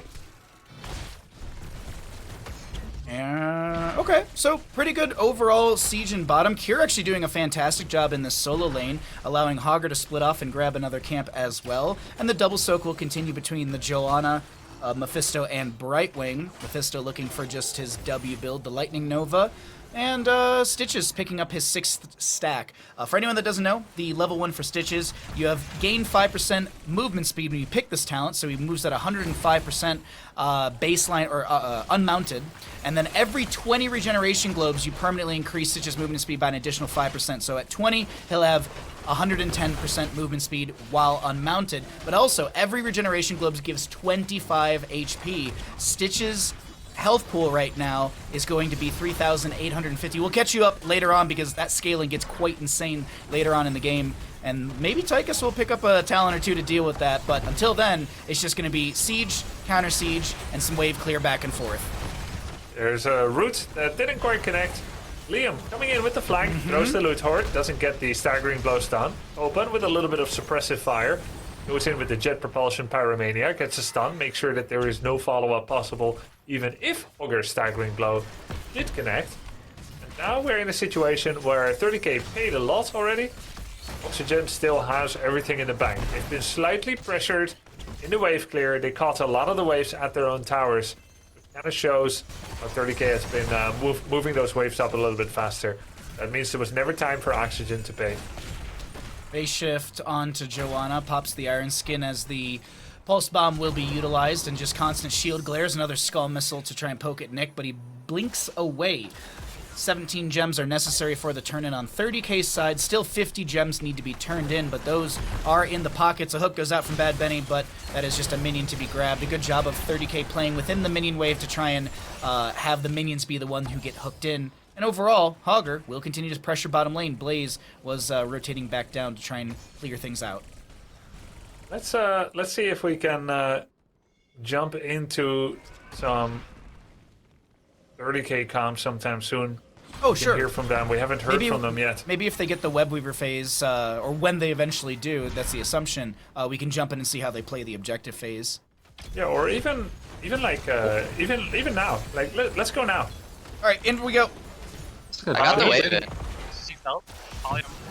Back up, I'm okay. Pay now, maybe? Jaina's still pretty paying 9. Nice. I'm chunking them. On cattle to pay. They're really chunked. Z20. We got it. We got it. Huge. Nice. You okay, top? Top, Yeah, top. I'm fine. Okay. Z15. You want me to take over top? You group? That might be better. Yeah. I'm chilling bottom, by the way. I'm getting a lot of value. Yo, Stitches keeps like inting for globe, so maybe at 10 we can punish. Maybe. Yeah, that'd be cool. I have Z. I haven't seen top, Blaze in a top. while. Okay, I'm out. Tracer's one. Tracer's really low. No bomb. You guys go No back idea where mid. Go Blaze back is. mid. No Go idea back where mid. Blaze I'm is. looking. Yeah. Where's Tracer? I have Z. I need if help they mid. can I need help buy. mid. Yeah, I'm here. Blaze bottom. Okay. Can poly if he comes in too close. Yeah, Dennis Dando mid. is top. They don't really have a kind of clear. low. I can Oh, I maybe know. turn back and go for I'm him. okay though. I think. Yeah, just keep pressuring I mid. still have Z. Cooldown. I have Okay. it. I have. It's possible I need it. I'm okay for now. I'm okay. Jaina could be coming back. Nope. No, it's I'm just okay. here. I'm okay. Didn't get much. Your hook. I get it fourth though. It's Is huge. there a world we finish bot for Nice, huge. Yeah, stay with them. Float them. I'm gonna Z him. We're floating you. We're Okay, coming. okay. Hopefully you're okay though out of the escape. They're in the rotate. I'm on Tracer. We need this. Tracer's low. Tracer's low. She's 1 HP. I got him. Oh, close. He's literally 1. Can you do bottom? Can you do bottom? They're 1 HP. I can do it. Tracer's 1 HP. Someone watch top pay. We're about to be 10. We're about to be 10. If they pay now, it's fine. Yeah, Courage. it's fine. We could also Odin mid right now. Can I do that? Can you Getting guys bot come? camp, then I'm doing hards after. I'm gonna Odin mid right now. Come. On the way. There's the stitches right here. Watch it hook on me. Whatever. Whatever. Blaze might pay bottom right now, by the way. Do we want to stall him or give it? Lot of good information coming out from Madara. Ooh, that's getting a little bit low right there, but a lot of good information coming out as we were hearing the communication from Liam, who's in bottom lane, saying whether or not he needed the phase shift. Cure, I do have to be a little critical of this Grubby. I don't know if Cure can see health bars correctly because he keeps saying 1, and I keep looking at the health bars. I'm like, that's gonna be more than 1. That's a lot more than 1. Like Nick will have like 1,000 HP, and like Cure's like he's 1. I'm like, that's no, sorry. Yeah, terrible team comps. I think we need to be more specific here. You can't just use hyperbole in team comps. Oh, hold that thought. There's a gorge on Tychus. We're joking, of course. Yeah. As Tychus gets pushed into the towers, there's a falling sword that's going to make sure that he can't get follow-up CC'd after the gorge. That was being held for a bit by Johanna. Both Hogger and Johanna were holding.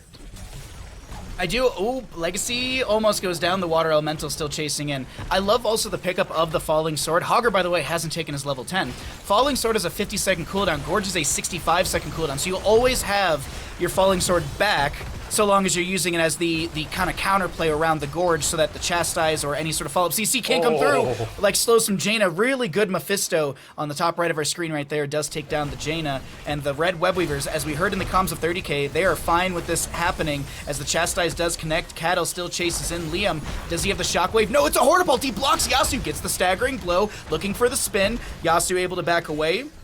Not enough for a turn on the side of 30k. They need about 5 more gems from the waves. Oh, this presents an interesting problem, doesn't it, for Oxygen? Now that Gorge is not a safe kill on anyone because of the Falling Sword, how do you play this? Who gets the engage? Maybe Tracer and Blaze can threaten the backline. There's a root, and there's another Gorge. Falling Sword is available, mind you. Can they get Tychus this time? Falling Sword gets the Unstoppable. There's Endurance of Hate connecting onto the Stitches as well as Mephisto continues to use his Lightning Nova, getting some good shielding from the Static Barrier level 4. We do have the good bounces out from Hogger. Another hook out from Bad Benny not connecting. And 20 stacks on the Stitches means that he's at 110% movement speed. Right now he's got 5,362 HP. That's 525 bonus HP coming out from that level 1. You know, that red card talent from Cattle. Yeah, and you heard him be critical in comms. Stitches keeps inting for globes. He hates that talent so much. I bet you could tilt him to beat him with that talent. Like, that's the thing when you have a strong opinion on something that you believe shouldn't work. If you lose to it, you'll be extra tilted. The extra experience will be here for the side of 30k as they push in with the second Webweaver, their second Webweaver, third one overall in the game, and 13 talent tier advantage for about a half a level. What does 30k do with this? Odin's available, actually all heroics for 30k are available, double blinks for Brightwing, double charges I guess is the better way to phrase that. Benny's looking for a hook. Endurance? Oh, Hazuab's actually, oh wait, hold on, Liam though flanks. No. It's a lot of damage on Hazuab. He was being threatened from every side. He's very close to getting Frostbite. Just basically one more spell rotation on the hero, and he can ice block, and there we go. That's it. Nearly take Hogger down, kind of threatening him. In comes the Brightwing. Everyone now in the bottom lane. And let's see, top 4 is being safe with half life by a Tracer, and 30k pulls back. Nice result for them. Really well played from 30k, just recognizing when to back off in these moments. We saw a few games yesterday with a little overextension into these sieges onto keeps and stuff like that, yielding a turnaround moment for enemy teams. Well, actually, I think that was like in the Oxygen versus, was it Wildheart series yesterday, if I'm not mistaken? Possible. Yeah, Oxygen versus Wildheart, because Diamond Hands played against 30k. But yeah, it's still very tense. Turn availability for the side of Oxygen. I do want to bring up one important factor beyond the fact that Jane is done with her baseline. She's almost done with level 1. Is that Stitches hit level 13, which means he's got the fishing hook now, the extended range, as that was added in as a baseline skill or ability. Now that we have a couple of those in the game, like Murden's level 10.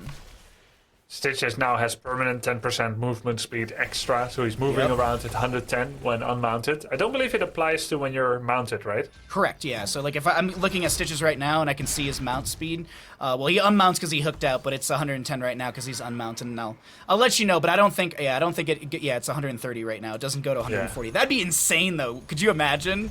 Yeah, like you get like 60 globes and you have you're like Junkrat Rocket Ride. I think you'd be faster than Dahaka, faster than Malthiel on a Pale Horse potentially. Or no, Pale Horse is 150%. Either way, Boss is being looked at by 30k, and I'm jumping on the vision for the side of Oxygen. They don't see the rotation. They don't even see Hogger sitting around the turn-in area either. They don't care. They're just not going to do anything. It's also 16 talent tier, yeah. Yeah, it's turtle time till 16. Shell power. Were you making a Teenage Mutant Ninja Turtles reference there? Or? Shell power? Okay. I thought you were making a Teenage Mutant Ninja Turtles reference. Oh no, no, turtle up. No, yeah. Oh, okay. Anyways, I'm not sure, Bahamut, but I may have watched Teenage Mutant Turtles dubbed in Dutch. Ooh, I'd be very interested to hear what that sounds like. Yeah, I think I watched it in Dutch.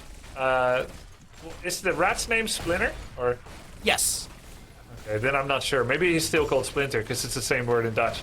That was a really bad test to see what I remember. What about the bad guy? The bad guy in English is Shredder. Yeah, that's the same. I remember Shredder. Okay. Maybe it was English. I don't know. But it's a long time ago, man. You know what I will say is... Most people watching right now, they have never even seen Teenage Mutant Turtles cartoon. They have. It's so good. Pizza time! But it is going to be Webweaver time for the side of 30k, as the boss will expire through top, and here comes another Webweaver phase, but this is going to be descending fairly far down into these lanes. Oxygen, they have got to play this smart, as well as maybe looking for a pick. Even talent here, 16 apiece. We also do have Jaina going into the northern exposure, so that is the armor reduction, as here comes the Webweaver. Stitches likewise gets armor reduction. It doesn't stack, but you can have armor reduction more periods of time, 10.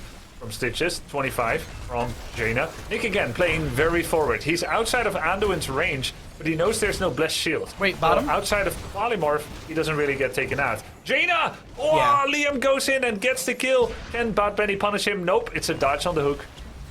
Dodge onto the hook. The Water Elemental's still chasing onto Hogger, but he's fine right now. He's going to get healed up quite a bit by the Brightwing with the phase shift right there. Mid lane keep should fall, I'm thinking. There's a lot of good minions, and the Webweaver still got an eighth of its HP, so that should be enough damage to take down this keep. Oh, I'm incorrect on that one. Never mind. Well, it's almost down. Literally killing one more shield glare. 188 right now. Let's have Hogger bounce instead.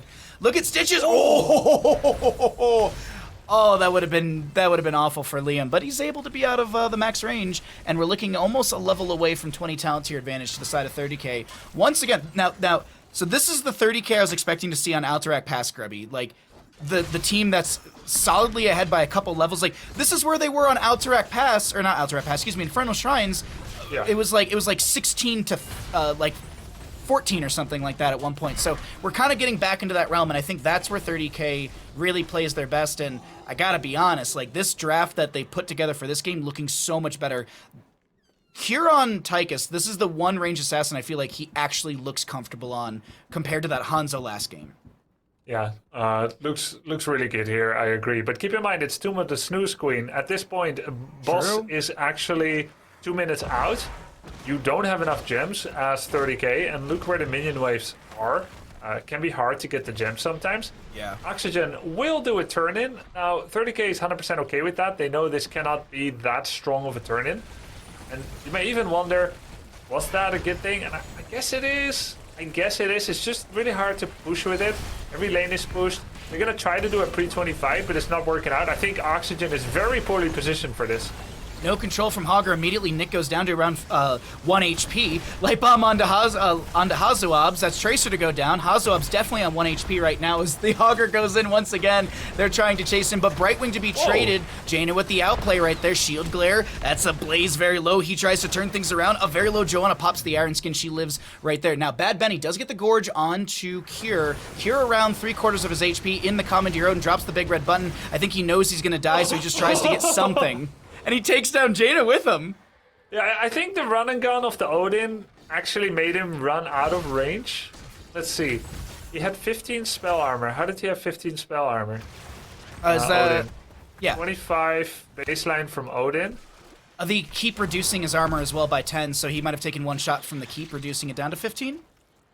Oh, he had new steel coating, 75. Then minus 20 from the keep, 55. Minus 25 from Jaina, which is 30, and then minus 10 from Stitches is 20, not 15. So there's still something else within there as well, reducing. But yeah, no, it is kind of crazy to see just even the trade though in that moment. Still Jaina going down and Tychus taking someone out with him. We have 45 out of 65 gems, but when we look at the side of Oxygen, Bad Benny was 60 gems. And look at Hogger. Look at Hogger. He's already set up for boss. Oh my god, they're starting boss 4 versus 5? That's insane. No way, no way. Oxygen can go there. And so Oxygen knows that, okay, Horde of now, Legacy is left. Okay, the blink heal out. Boss is fully leashed. Will it disappear in time? Tracer tags it. Nick loves now it's fully boss, but he's leashed. gonna let it go. You know, Bad Benny with 60 coins there, it kind of felt like one of those, either it's always a kid or it's a grandparent that found all the coins in all the different wallets and trays and drawers and got it all together to buy a notebook, you know. Sorry, it's all in 2 cents and no problem, says the cashier. We needed small change anyway. Bad Benny managed to get that purchase and it's good, you know. The last 3 minutes have been really good for Oxygen.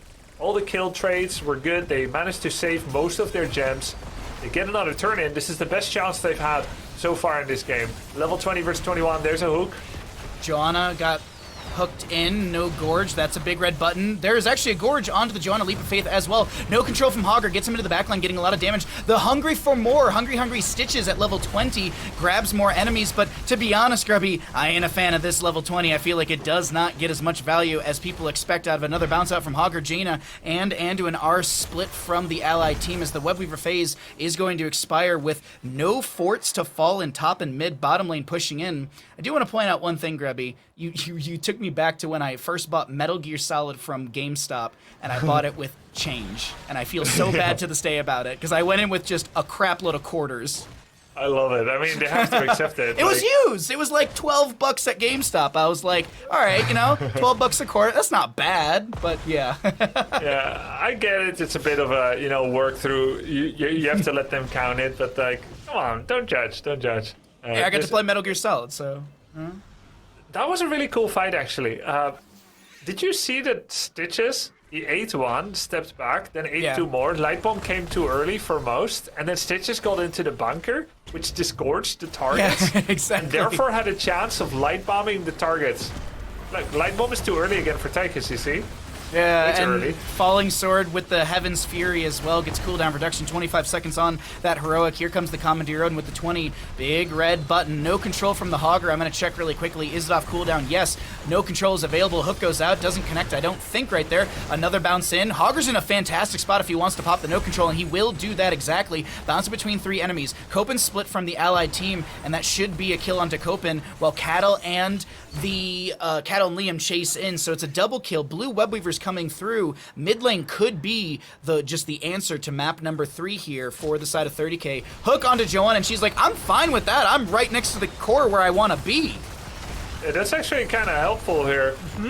Because he's going to be trying to run away. There's an overkill on Jaina. Jaina might go down. They're trying to bait 30k into keeps, but 30k is not going to take the bait. They're going to keep going for the core. They'll try to get a Stitches kill here, can they? He's got the movement speed, so he can walk out of Mephisto spells a little bit easier.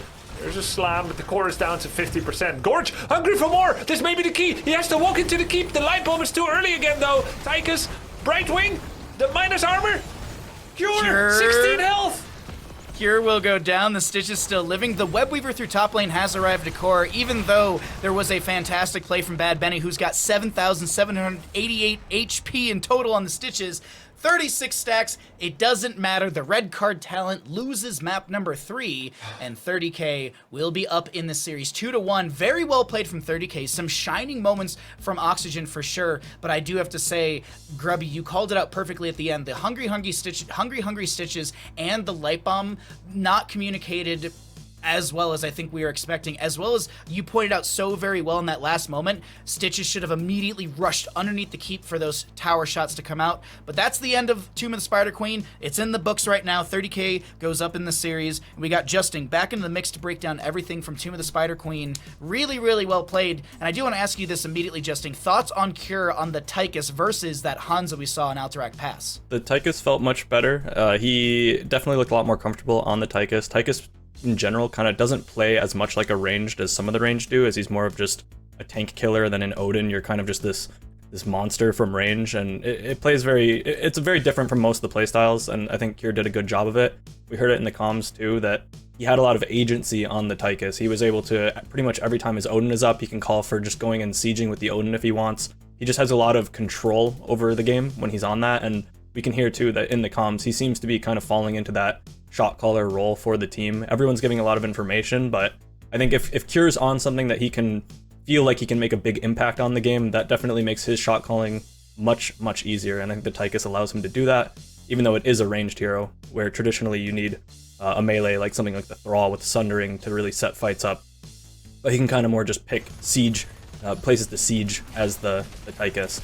And the Tracer pick, like I had kind of predicted, didn't get a ton of value here for Nick. It seemed very out of place with the rest of the draft. Also, Bad Benny on the Stitches. It's a rough game to be Stitches. You don't really have any good targets. Brightwing has Blink Heal, Joe has the D, Augur has Hortapult and his E for the Unstoppable. There's just too much stuff. Tychus, Odin even gives him Unstoppable. There's pretty much no one to hook. And if you do manage to get the hook, you do manage to get the Gorge, you have Cattle with the Falling Sword, which was probably the biggest thing that 30k had to just completely counter Oxygen's composition. They can't rely on Hook Gorge to be able to win them the game. Though that alone is not going to be getting them the picks that they need, because if anyone gets hooked and gorged, you have the immediate Falling Sword every single time it's up to just cleanse that target and heal that target at level 20. It makes it basically impossible to just play around your Stitches and wait for hooks. And even if you hit just a normal hook, there's too much mobility, too much Unstoppable on the side of 30k. A very, very rough game to be a Stitches or a Tracer or Oxygen. That being said, they did still manage to make it close, even with their lack of wave clear, because they have Anduin, they have Stitches, and they have Tracer, which until level 13, none of them really provide almost any wave clear at all on Tomb. It really felt like 30k had a much easier draft to play, but Oxygen still made it close. If some of those late game fights would have went a little bit better, they could have still won the game.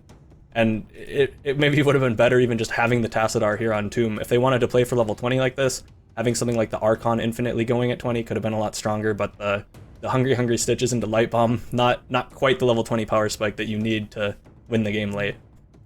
I would have actually liked to see Master Hooker at level 20 because of the friendly hook gives the unkillable status for, I think it's like a second or two, or maybe a half a second, but they also have, I believe, the hook Master Hooker also reduces the heal of the target, of the enemy target, by I think like 40%. I might be wrong on the percentage. It's more, I think. Is it more? So So it's one of those things 75. where like master hooker, so you get the hook onto let's just say Hogger, and then Brightwing wants to come with the phase shift. That would have denied that, and you would have gotten the kill. I understand that you get the hungry stitches, you can blink around, you get the light bomb. I just don't think the tech and the two synergize as well as as Oxygen intended for it. But either way, let's look forward as we are going to get ready for map number 4, and we can find out where we're going to as we've got that ready for all of you at home. It's going to be Garden of Terror, chosen by Oxygen Esports. That's Oxygen Esports. They're opting in for map pick priority. Just want to really kind of nail that one right there, because it's not a super common thing when a team loses. Oftentimes it's a lot of first pick priority. We have seen a little bit of a shift as the season has progressed, and of course, Justing, as we're about to start talking about Garden of Terror, some map record stuff for funsies. We have 30K. They've played this map once and won it. The members of Oxygen Esports, they are 4-1 on this map, so kind of see the reasoning, at least in my mind, why they would choose map pick and take us here in a critical map, because the loser of this matchup, or if Oxygen loses here, they drop down to the lower bracket. They're not out, but they're still in that lower bracket on tournament life for tomorrow. So there's a couple of reasons for this. I think in this series specifically, it makes a lot of sense when you have players like Nick and Cure who both want to be that last pick flex. Being second pick might actually kind of give you an advantage between these two teams, as both of them have such diverse hero pools, have such different things they can pick in that last pick position.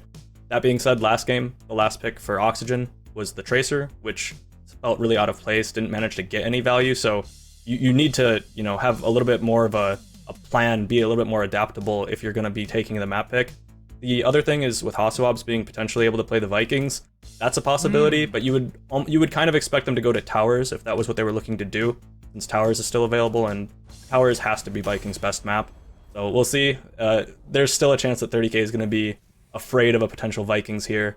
The Sergeant Hammer would be ridiculous, but I think that'll continue to be permabanned, and Zeratul is also something that I would expect 30K will have banned against Cure.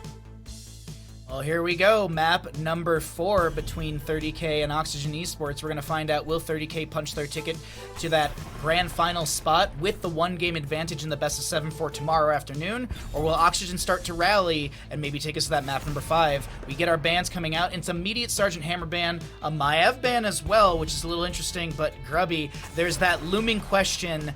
Will Cure get a Zeratul? I can't imagine a Zeratul gets even through this draft by any means from Oxygen. No, I can't imagine it either. I think it's going to be a ban on the 3rd slot. The Brightwing ban is interesting. Part of what made Tracer less effective is that ever-present Brightwing. So removing that opens up the possibility to go Genji or Tracer or something of the sort. Johanna opener once again for 30K. This time we'll have the Murden, the Haka coming out for Oxygen. I like this. You got Stormbolt into Drag, you got Isolation, Burrow, Wave Clear, Camp Clear from Dahaka. All these things are really good so far. Justing, thoughts on what we could potentially get or what we already have? I could see Cure just taking the Zeratul here, as it will likely be banned out in the second rotation by Oxygen if they don't take it here for 30K. Cure might not actually want the Zeratul though into the Murden Dahaka. The threat of going into like just 3 tanks could be something that he just doesn't want to play against. So they will wait. I'm expecting Zeratul ban. The Murden Dahaka does make it significantly less likely that we will see a Vikings. We could potentially see a Haswab's Abathur here. It works very well with Murden Dahaka, and we did see him play it quite a while back on Sky Temple. That was kind of one of the only weird things we've seen from Haswab's. It was at the start of the season. I remember a Haswab's Abathur game. There's the possibility for that. I'm hoping there's something weird, something planned. It also synergizes with the Tracer if they choose to go that route. Hoping Oxygen has a cool something special for this, because otherwise taking them to this map feels a little bit weird. Do you know if anyone plays Samuro? We could maybe see Abba Samuro on. I think Garden of Terror is a great synergy. No? You don't think so, Grubby? No, I don't think he plays Samuro. Okay. I wasn't sure. You guys definitely have. You specifically have played against and probably with him a little bit more, so you would know his pool. But thoughts as well, Grubby, because we are getting towards the end of the draft here. So we have triple frontline coming out. Ogre coming in. He's a big damage dealer as well, and great for the map. Lots of camps to be taken. We've got that Deckard coming in, which both teams do tend to pick from time to time. Doesn't have much wave clear, though a decent amount. Recently, I saw a game where Yasu went for triple gems. We have the Tracer coming in. Yeah, okay, I see that. Every frontliner has a big wind-up on their abilities against Tracer, so it's pretty hard to catch her with those 4. The final pick has to deal with Tracer. Varian, obviously. I mean, Oh my god. it probably won't be, but they do have the option to just go a bunch of tanks because they have the Deckard who could go the 13 with the blessings. Yeah. It's Sylvanas, no? Possibly like a Cassia. This feels awkward, I'll be Oh, honest. Jaina still. Wow. So Jaina is not terrible into Tracer, having the Jaina, because you do have the ice block at some point that is going to be really strong into Tracer, and just being able to randomly catch her with a root at 16 is strong, especially when you couple that with, they have 3 big tanky characters that are going to have a ton of CC to set up for the Jaina. I don't mind it. I think it's pretty good here, actually, overall. It's just a hyper carry that synergizes well with targets being CC'd, which is pretty much what Oxygen is all-inning on right now. And it does have the ice block, so it's a little bit less of a target. 30k, on the other hand, has a very standard composition. The Tracer is, again, a little bit weird, not what you'd think that you would want into Murden, Dahaka, Hogger. That's very strange to me. I mean, Kyr's going to be able to just kind of dance around them at least. As long as Jaina's not on his screen, he should be relatively safe to just do as he pleases. He's not going to be killing them by himself, but he's going to be just dancing around them, poking them out, making them very irritated. He's going to be that fruit fly. I would have expected something more like an Imperious, but that's not the case. Madara getting his kind of signature hero in Mephisto against this team that's going to be clumped together with all these melee heroes, I think is quite strong. And 30k does have the burst damage to look for some kind of one-shots into Deckard. That's kind of Deckard's detriment. I think 30k can take this, but it's neither team has like a massive draft advantage in my opinion. Alrighty, well, we'll see who's going to be able to have the play advantage here in Garden of Terror. Could be the final map between these two teams in our first best of 5 of the day. Liam on the Blaze, Madara on the Mephisto, Cattle on the Joanna, Legacy on the Rhaegar, and Kyr to play the Tracer. Over on the side of Oxygen, looking to take us to a map number 5 through Garden of Terror. Bad Benny on the Murden, Hazuab's on the Jaina, Nick on the Hogger, Yasuo on the Deckard, Copen on the Dahaka. Feels a little bit like a draft blunder or a little bit of a drafting mistake on the side of Oxygen. I think they just too many tanks, too many heavy bruisery people. Hogger does deal some decent damage. Dahaka has a good setup, burst ability from Jaina. And Yasuo, I did want to point this out, we didn't really talk about it in draft. The Deckard Cane is a good counter to the Ancestor Healing if Emerald is taken at level 4 for the 75% healing reduction. And since there's a big windup or a very big graphic or animation is the word I'm looking for the Ancestor Healing, we could see Deckard as that counter, maybe even going into all these different gems, perfect gems at 20. But of course, Grubby, thoughts on the matchup here, as I'm thinking 30k can take this and we have a 3-1 map record between these two teams at the end of Garden of Terror. Yeah, I would hate to play any of these 5 characters into Tracer. I think Tracer feels really, really strong here into anybody. Therefore, and also considering there's really good map clear, like wave clear on every single member of 30k, I feel like 30k has a massive draft advantage. I would expect 30k to win with a 2 to 3 level lead. Okay, so it's similar to Tomb in a sense, but more like Infernal Shrines. Yeah, more like Infernal, less like Tomb. Okay. That's my expectation. Okay. And if it goes more evenly or even Oxygen favored, to me that feels counter draft intuitive. And that would be really impressive. So, ready to be impressed by Oxygen. I do think it's fine to go triple frontline 1 mage into Tracer. I don't think that's a problem per se. But it depends which front lines you have. It can be hard to catch her with these 3. My last thought on just the draft in general is I would have liked to see, instead of maybe the Hogger, maybe like a Thrall instead. I think that would have been really, really good, because then you could go Earthquake or Sundering that plays into Hazuab's as well, so he can just sit there and burst people down. But that's the draft. We're in the game right now, so let's talk about Garden of Terror. Really good burrow from Copen right there, reading Liam's Jet Propulsion, as there's a drag also to connect onto Liam, just pressuring out the Blaze a little bit, but he'll clear out the top lane without any sort of problem. Skimming through the talents, I do want to point out Bad Benny did go into the 3rd wind at level 1, allowing him to have a little more sustainability. He can cycle in and out of the team fights and heal up a little bit faster, get back in and start tanking. And he will also be going into the Thunderburn, so the expectation is healing static at level 13. Yeah, exactly. We've seen that healing static combination, I believe once before from him yesterday. Yeah. Back to basics, not the Burning Rage. Worse at wave clear, but get some nice healing. A little bit of good damage onto Madara there. Deckard's level 4, I mean, it's not a bad talent by any means, the Potion of Shielding, but I was really expecting that Emerald for the Ancestral and the No, healing that's out level from 7. Rhaegar tonight. That's level 7. You're... Oh my god, my brain. I'm so sorry. No, it's good. Ruby's at level 4. Ruby's at level 4. Oh my god, what am I doing? I did see him play Ruby recently, but yeah, going with the Potion of Shielding. I even like the Rejuvenation one that gives mana, but can't argue with the burst protection of Potion of Shielding, which generally Deckard can struggle a bit with burst protection, right? An adaptation from HeroesCCL kind of has Mockery predicted in Twitch chat. It's gonna be the Frost Armor, not for the block charge. Though it could be really nice if you absorb a Rhaegar auto attack. Unlikely to happen in that way though. But for the instant chill without a skill shot. So anytime Tracer attacks Jaina, instantly slowed. Rhaegar, he should be dead, right? Right? He should be, but he's not. No, Jaina's dead. Jaina's the one to be dead. Who's this Motri guy you're talking about? Is he new to Heroes of the Storm? I've never heard of that guy before. I believe he I believe he plays Tracer. Maybe, yeah, he's got like 1 or 2 Tracer games. I think you're right, yeah. Maybe you'll have to take his word for it or something like that. But either way, I do want to point out what's happening right on the map, though, in this moment, because we haven't talked about what Blaze, Liam, is doing during all of this. That was a 4v5 around the objective phase, and Blaze was just getting free siege in top, and the seed still goes over to the side of 30k, who have been playing this extremely well, loving what we're seeing from our blue team here in map number 4.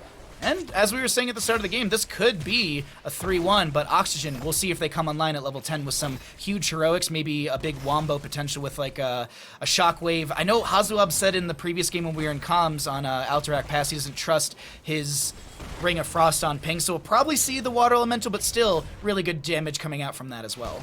Yeah, as the solo range damage, you may think like, hey, I need to go full damage, Ring of Frost. Of course, Water Elemental is damage as well. Also, Water Elemental feels a lot safer into Tracer, and you can even block Pulse Bomb if you summon it at the right time in the right place. And it's a point-and-click auto attack that does crit damage and slows even more, so it can be quite nice. Looking at our 10 talent tiers in about a half a level, we have another seed to spawn on the top right of the map. This positionally is favoring the side of Oxygen, so I wonder if 30k actually ignores the objective, looks for 10s, and then... Yeah, that's the... Okay, yeah. They're going to get siege in bottom lane. I like this call. Yeah, good push down here. Open, wants to stop them. 1v3. Let's see ultimate abilities, Ancestral, we get Durance. This time actually, it could still be Falling Sword. I guess if it's Ring of Frost, he might play Falling Sword. And I wonder if that's the reason Bad Benny, or excuse me, Cattle is holding, just to see what the Jaina and the rest are going to go. Because even like a Shockwave, it'd be nice to have to cleanse that out as well. Lornados for the Deckard Cain. Oh, I love Lornados. It's such a fun talent. Water Elemental for the Jaina. Isolation. I think you still just go Falling Sword, personally. Yeah, I think it's... Yeah, Blessed Shield, let's see. Blessed Shield can get a fake bounce on Hog Wild, where he's already unstoppable. It is Falling Sword, yeah. Kind of hard to blow up a triple frontline with a quick Blessed Shield, right? Exactly, and then the level 20 upgrade for Cattle would be huge as well for the cooldown reduction, and just, yeah, it's a good 10 talent, and it's an amazing level 20 talent as well. Copen trying to get the drag right there. Jaina does finish out her level 1 questing talent, so she'll have that 10% on Frostbite targets. I'm looking just above us if anyone's going for the objective. No, the the Shambler, excuse me, are still just kind of hanging out, waiting to be taken down. Blaze and Hog are still brawling out on top. A little bit of a Bruiser push that's going to get 1 tower. Back on the point, we see that Oxygen makes the choice to kill the Shamblers. This can turn against you sometimes. It's a quick Water Elemental, some damage on Johanna. Was slowed, forced to use Iron Skin early, and that means that now Johanna becomes a target. Cure with the flank, interrupts, just 1 auto attack on Deckard. Couple little pew-pews. Falling Sword from the Johanna onto Hazuabs. If they can take out Hazuabs first in this engagement, that'd be huge. But he does get the potion, gets that shielding, and Hazuabs, he's around 50% right now. Little extra shielding. Liam, oh my god, the staggering blow. Wow, doesn't even connect, and yeah. Yeah, what's funny is that Nick actually took 1 step back before he went into the objective. After all that, they all came to save Hazuabs. He was really low, 220 health, potion hit him. Nick went up, took 1 step back, and then went up again. And that's the story all about how 30k got that objective. And 30k will also have their 13 talent tier advantage in like a 8th, a 16th of a level, and another seed will be spawning, favoring the 30k positioning. Look, Blaze is already rotating over here. The members of 30... Oh no, they're doing a little bit of a swap actually from lane to lane, allowing Tracer to pressure onto Nick. That's kind of cool right there. Blaze actually rotating down to try and make sure that if there's an invade under the camp, he's available to help out and defend. Really, really cool communication coming out from 30k. Actually, speaking of 30k, do you want to jump back into their comms right here and listen in? Yeah, let's do it. No, I can't. Is here? They are getting mid. I'm coming soon. Look at his Jaina at him, maybe. I'll leave right here. I'm going I do 6. have slow bomb. Pre-top, play for the Okay, first. Liam, look at this guy. Look at this guy, Liam. Maybe. Alright, Yeah, grab go it. around. We're gonna force cap right now while I think you we just kill him, bro. Oh my god, it's disgusting. I told you. That's good, yeah. Nice. Yo, You can Benny kill this guy, is maybe. working here. I don't have Benny, bomb kill Benny, yet. maybe. He's out, he's out. Chase him up? Okay. Okay. We're chilling. Maybe. Yeah, Can let's we push make mid, sure they boys. don't. Make sure. Look at Yeah. Huge stun. Yeah, I don't have bomb yet, but yeah. Okay, big I'm damage. far. Shockwave down. Oh, yeah, Thank you guys. I'm okay. Okay, I got Benny, I got Benny. I'm I'm okay. okay. Help me. Pop out. Thank you. Run it down, mid. Just keep Bunker if running you it need it. down. Bunker if you need it. Look at my Kill stun. Murder, Benny now. Kill. Kill him. Huge. Nice. Keep Off their going. waves. Yeah. Yeah, you got that? Nice. Let's make sure we get all the forts. Bottom boys. next. Like, run there now. Start going. Let me finish. Let's Sapphire down. I think I can finish this. Need some help, bottom. Yep, we're on the way. I don't know if I can finish it. It's low though. Blaze will get it later. It's fine. Dahaka ran away. Falling okay in over 20, there? 15. I Yeah. have totem here. Trying to finish mid. It's really low. I'll get it Get later. mid Don't whenever. worry about Yeah, it, we'll don't get worry Yeah. whenever. Oh, I'm. I can't We got get triple this four guy. here almost. We have it. Oh, We yeah, have it's it. Go on. back mid. Go back mid. I'm okay. Yeah. No. Yeah, Don't Emerald go. down. Careful, guys. Oh, They're you got coming. it? They're coming. We're out. Augur is not there. One more is though. I We're out. have cleanse. Hard Just do to camps. 15 up. Yeah, do You easy get camps. drop. 16. Do all the camps. Yeah. Yeah, I'll go do that one. Oh, Yeah, okay. hard Here to they need. might. They might Can invade. Can you Might come here, invade us. Liam? In case they invade, you should think- be ready. And with a singular strike, that Jaina gets annihilated in mid lane. I'm still reeling from that, Grubby. Like, she was at like a solid 75% HP. Bomb, jet propulsion, good night. Yeah, that was pretty crazy because there was potions all around there too. Yeah. Oh wait, hold on. Rhaegar. Bad Benny and friends looking for this flank right here, but is it going to work out? Lornado bunker down. Shield glares as well. Hogger going to try and get some of that easy throw dynamite spread around. That's going to be Rhaegar with the contagion. That's a shockwave onto Rhaegar. He does go down to the Muradin. The objective phase has ended. Bottom lane does have a siege, or it does have a camp as well. Madara just poking in the Shade of Mephisto. A lot of Oxygen members dropping low here from the consistent damage of that Lightning Nova. That was a really smart, cool engage. I love the way that it was opened up as well. It was 3 versus 4. And you had 30k walking by, and I was thinking, like, how would I handle this? How should a team handle this? Do you open up and dwarf toss in and try to storm bolt? It was Deckard that opened it. Yeah. Opening up with the Sapphire slow into a triangle, into a Murden stun, and he got saved. But then he still died after the bunker. This was super impressive. This was a talent down Oxygen, initially numerically down, and he got a super cool gank that got them back into the game a bit. Their first kill as well. Double camp actually for the top lane. While Cure was harassing 3 to 4 players in the bottom lane and avoiding any sort of kill, there was an invade onto the top right bruiser camp and a grab of the siege giants on the left hand side. So Dahaka has a double camp to clear out. So the assumption, actually, hold on, let me check really quickly. I was gonna say the assumption is that this will be given, but Dahaka has brushstock. He can look for some sort of brushstock in a flank position as well. This is a pretty good spot for Dahaka to jump in, and the members of 30k have to be conscious of this. Murden dwarf tosses in. That's a lot of damage onto Hogger, who's around 500 HP. Dahaka is a bit low from the camp. He's less than half life from Madara getting the channel. Dahaka only just now is finishing with the camp. So nice shot by 30k.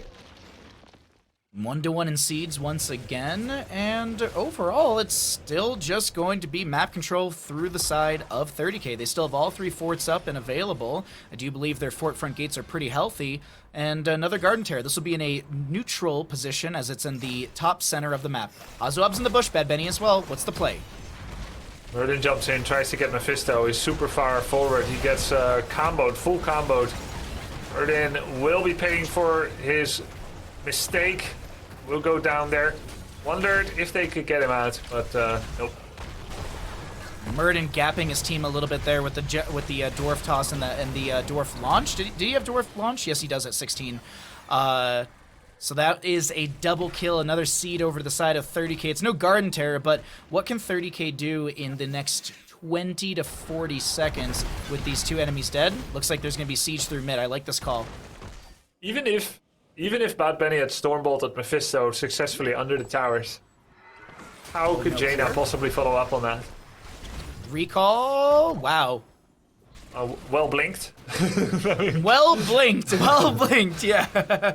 But now, this is a Deckard and Jaina who are really far out in the map, and Cattle and the rest were in mid lane, so my expectation is Yasuo will be going down right now, and Hazuabs will be able to back away, as there was kind of the choice. Oh, goodbye! Oh my god. I love the ragdoll physics in the game from time to time, we're just too good. Yeah, nice ragdoll. Actually, since he was gonna die, I feel like using Sticky Bomb there was almost like a waste. Like, he was definitely gonna die. I guess they just wanted to get it over with.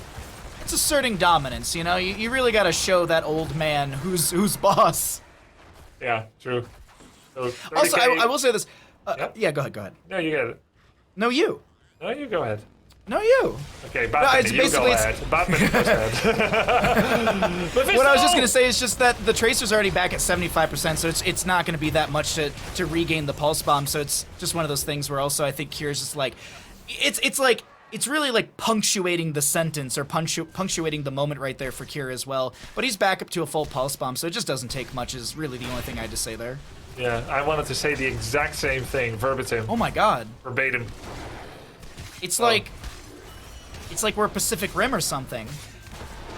Piloting the Jaeger together. Cho'Gall? Yes, we are Cho'Gall. So, objective coming in with several siege camps. A siege camp, a bruiser camp. Wait, was there a siege camp top? Yeah, oh my god. Yeah, double siege camp, bruiser camp, triple objective. 30k. Yeah, they could do so much with this. Liam is going to see the Muradin, who doesn't get the Dwarf Toss out, pops the Avatar, the Pulse Bomb goes out as well, and Muradin just shredded in the bottom lane. Now, if one keep goes down, I really think that 30k can just take this here, and it's look at Liam's positioning. They actually want to continue to siege in through mid as well, but I think he goes straight to core here, and yeah, that's exactly the case. This is going to be 30k looking to take this series through bottom lane, but will it be doable? 30 seconds on the Muradin, Grubby. I kind of called the 2-level lead victory. Looks like 30k is doing that. Let's see if they can actually finish it off or if the defense can come out. Shockwave was interrupted on Nick by Liam. Hopen gets a cool drag tongue on Madara, but he drops real low. Yasuo trying to keep him alive. Back on the right side, you have Liam fighting with Nick. 4 drops to 70%. Yasuo trying to run away. He bonks Tracer, but that's about it. That's all he's got. Ancient Blessings comes in. He can get some auto attacks if he can catch her. Core falls 20%, 10%. 30k is doing it. Winner bracket finals, they win 3-1 victory over Oxygen. They are guaranteed top 2 and they go to the grand finals tomorrow. GG, well played. 30k will have the 1-game advantage in the weighted best of 7 tomorrow afternoon as our final best of 7 series of the day. Tomorrow we also will have that best of 5 to determine who goes up against 30k. But man, oh man, I gotta say, 30k, they played this series very well. A little bit of a stumble, if you will, on Alterac Pass, to put it bluntly, and Oxygen had a shining moment there, but 30k, they tightened things up on Tomb, and they really, really tightened things up here on Tomb of the Spider Queen. A singular death only onto Legacy, who had 49,000 healing, compared to the Deckard 46,000. Justin, we got you back in the mix. Can you break down everything that was Garden of Terror? So initially, I wasn't a huge fan of the Tracer last pick for Cure, but after seeing the way the game played out, I think it made a lot of sense. The reason that the Tracer from Cure was good this game instead of last game is in the last game, both teams were relying on 5v5s to win. In this game, Cure on Tracer is basically just taking 1v1s against all of the offlaners that Oxygen has drafted. These melee heroes, they don't really fight back at all against Tracer. Cure can just outrange them permanently. So when the map is split up, Cure is just passively getting value, winning the 1v1s against everyone everywhere. No one can 1v1 him. And then if they ever try to group up and take a 5v5, they pretty much can't for Oxygen against 30k because Madara with the Mephisto is just going to get way too much damage, which we did see when they try taking a 5v5.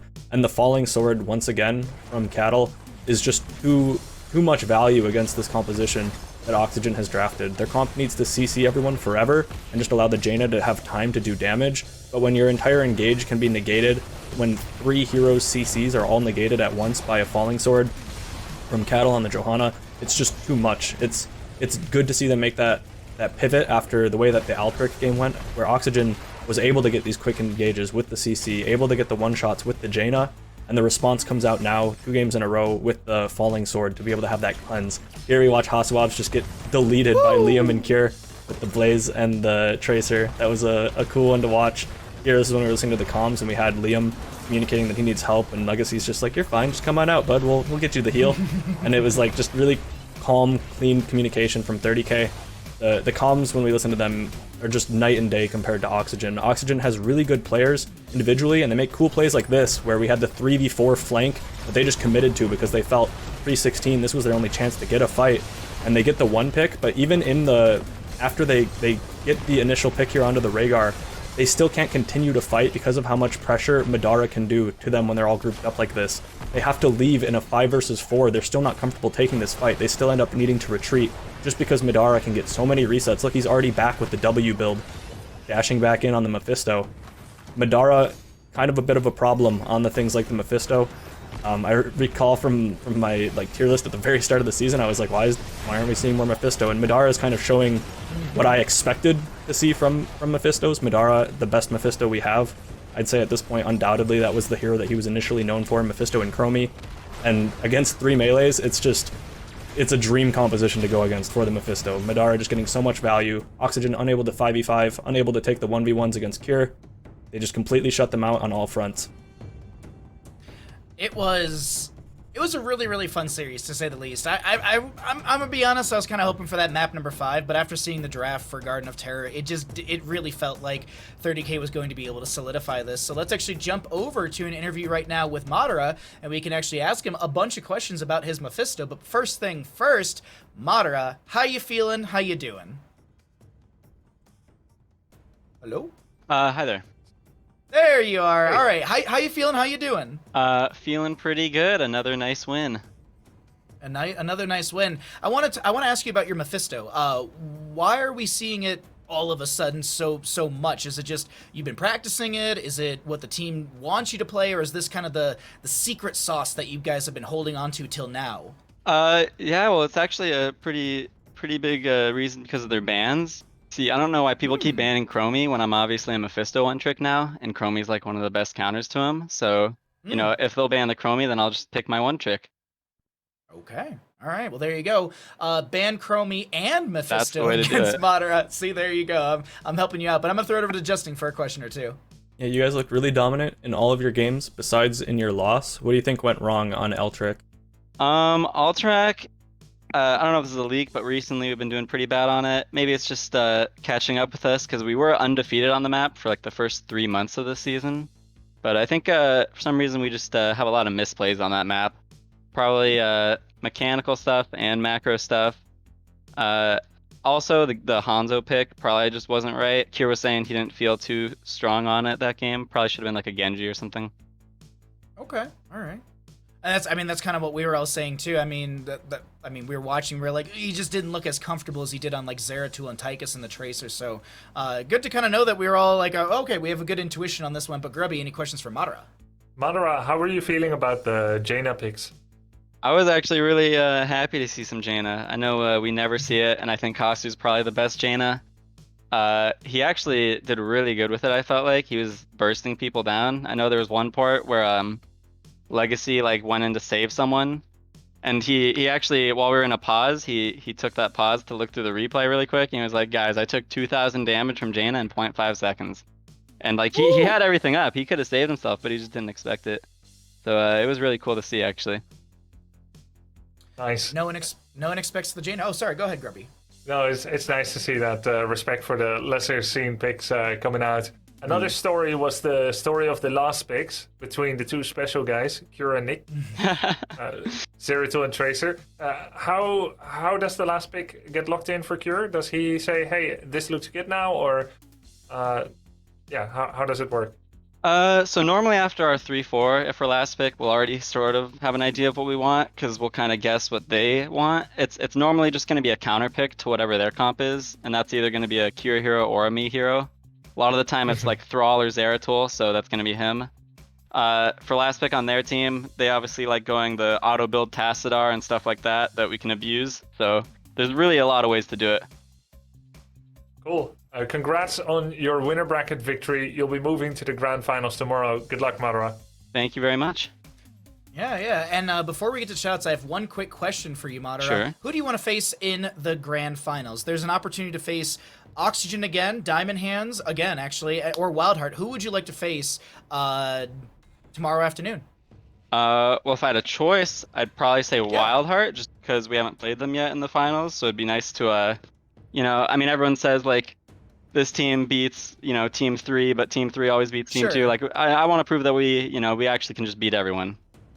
Okay, I like that. I like that a lot. It's not like, oh, we want the easiest matchup. It's like, no, we want to dominate the playoffs. And I like that aggression, Madara. But of course, as I mentioned, any shouts that you'd like to give, the floor is all yours. Shout out to the team in 30K. Huge shout out to Slexia. I probably wouldn't be playing as optimally without her right now. Big shout out to you guys at CCL, all the viewers. And of course, shout out to Heinz Ketchup, now made with 100% real tomatoes. And Kevin for putting on that amazing LAN in Miami in October. Yeah, make sure you use exclamation point international in chat to find out all you can about that October 14th through 16th LAN. But thank you, Madara, for joining us. We'll let you skedaddle out of here, celebrate with your crew and team, and we'll see you tomorrow in that weighted best-of-7 grand finals. Thank you. See you then. See you then. Alrighty. Well, the man trying to get his Heinz Ketchup sponsorship, and who doesn't? I mean, Heinz Ketchup is justing, made with 100% real tomatoes. It's delicious. It's good for you. And if you live in Chicago, don't judge people for putting ketchup on their hot dogs. I know what I said, and I said it. Yes, I said it. You can put ketchup on your hot dog if you live in Chicago. Apparently, Grubby, did you know this? Did you notice that in Chicago, you're not supposed to put ketchup on a hot dog? Like, it's like a cardinal sin to Chicagoans. Chicagoans? Forget the term. Shicakes. I didn't know that. I was living under the, now I understand, false presumption that there is food autonomy. Yes. In many places in the world and in Texas. Yes. But I've been finding out that I've been making so many cardinal sins. I must not be welcome in many places. No, it's, my parents, from time to time I'll put ketchup on a burger and they're just like, where did we go wrong with you, Christopher? And it's like, I don't know, I'm doing my best out here, Mom and Dad. Mayonnaise on French fries? That's delicious. That is the jam right there. That is so very good. But you know what I also need to do right now? Not talk about ketchup or mayonnaise. I need to talk about Ball Street, because it's up to you to get the best picks for the winning team live as you're watching on cclmarkets.com. Justing. It's free, and the best part is that you can change your mind at any time because the market's always open and they trade from 0 to 100. Do you want to do the rest? I'm out of breath. I don't. Okay, that's fine. Yes, you can trade from the CCL markets trade from 0 to 100 with shares of the winning team valuing at 100 and shares of the losing team expiring at 0. There's tons of prizes this season, so join and play during every HeroesCCL broadcast. Thank you so much, Ball Street, for partnering with us for HeroesCCL Season 4. And as I mentioned as well, and Madara mentioned as well, make sure you use exclamation point international in chat. That'll get you the details for that LAN happening over in Miami, October 14th and 16th. Some really, really cool Heroes of the Storm action happening within our community, so we want to make sure we support as much as we possibly can because, well, this is a community and we all want to help each other and, bolster each other up and make sure we have the best tournaments we possibly can. But of course, we are through our first best of 5 of the day. We're going to get ready for that next best of 5 as well, but I want to just go ahead and take a moment here, take a little bit of a beat, if you will, and just check in with my casters and see thoughts on that first best of 5. I'm actually going to start with Grubby here. Thoughts on the first best of 5, maybe even a takeaway from this matchup of 30K versus Oxygen Esports. Kira has still got it on Zeratul. Madara looks super scary on Mephisto, and overall 30K just looked really, really on point, except on Alterac. They look really dangerous. It's going to be hard to beat them in that best of 7 weighted 1-0 grand finals tomorrow, but still a lot of glory in getting at least top 2 for any team, and that's what we will see soon. Who will also be top 2 in our next match. I'm looking forward to that. And we're going to be knocking one team out to take 4th place in the next best of 5. But of course, Justin, takeaways, thoughts from that first best of 5. So it does seem now like Wildheart and Diamond Hands are the only teams that would really have any chance against 30k. Diamond Hands getting taken out 3-0 already, but their first match was pretty close yesterday. Yeah. And both those teams kind of are the dark horses in the league in general. So I think they're kind of the dark horses coming into a potential finals as well, because we just saw what was kind of the potential rematch in the finals of Oxygen and 30k. That's kind of the expectation with 1st and 2nd seed. But 30k seems to just be in a league of their own. So it'll be interesting to see if anyone can even come close to them at the finals. It was a really, really fun first matchup, and I think I said it earlier, you don't let Kier get Zeratul, and I can't expect for the rest of the weekend that he will be even able to play that hero. And we'll even see if Madara can get back onto Mephisto as well tomorrow afternoon. But of course, we're going to get ready for that next best of 5. We're going to be seeing Wildheart Esports going up against Diamond Hands in our next best of 5. But of course, before that, we need to get everything ready when it comes to map bans, picks, and, well, instead of having just a screen where you sit and watch a counter go down, we've brought back our most amazing interviewer. We got Kyle Ferguson, the amazing man, to sit down with Hazuabs to talk a little bit about the season and the playoffs. When we come back, we'll have that next best of 5. Until then, don't go anywhere. This is HeroesCCL presented by Wisdom.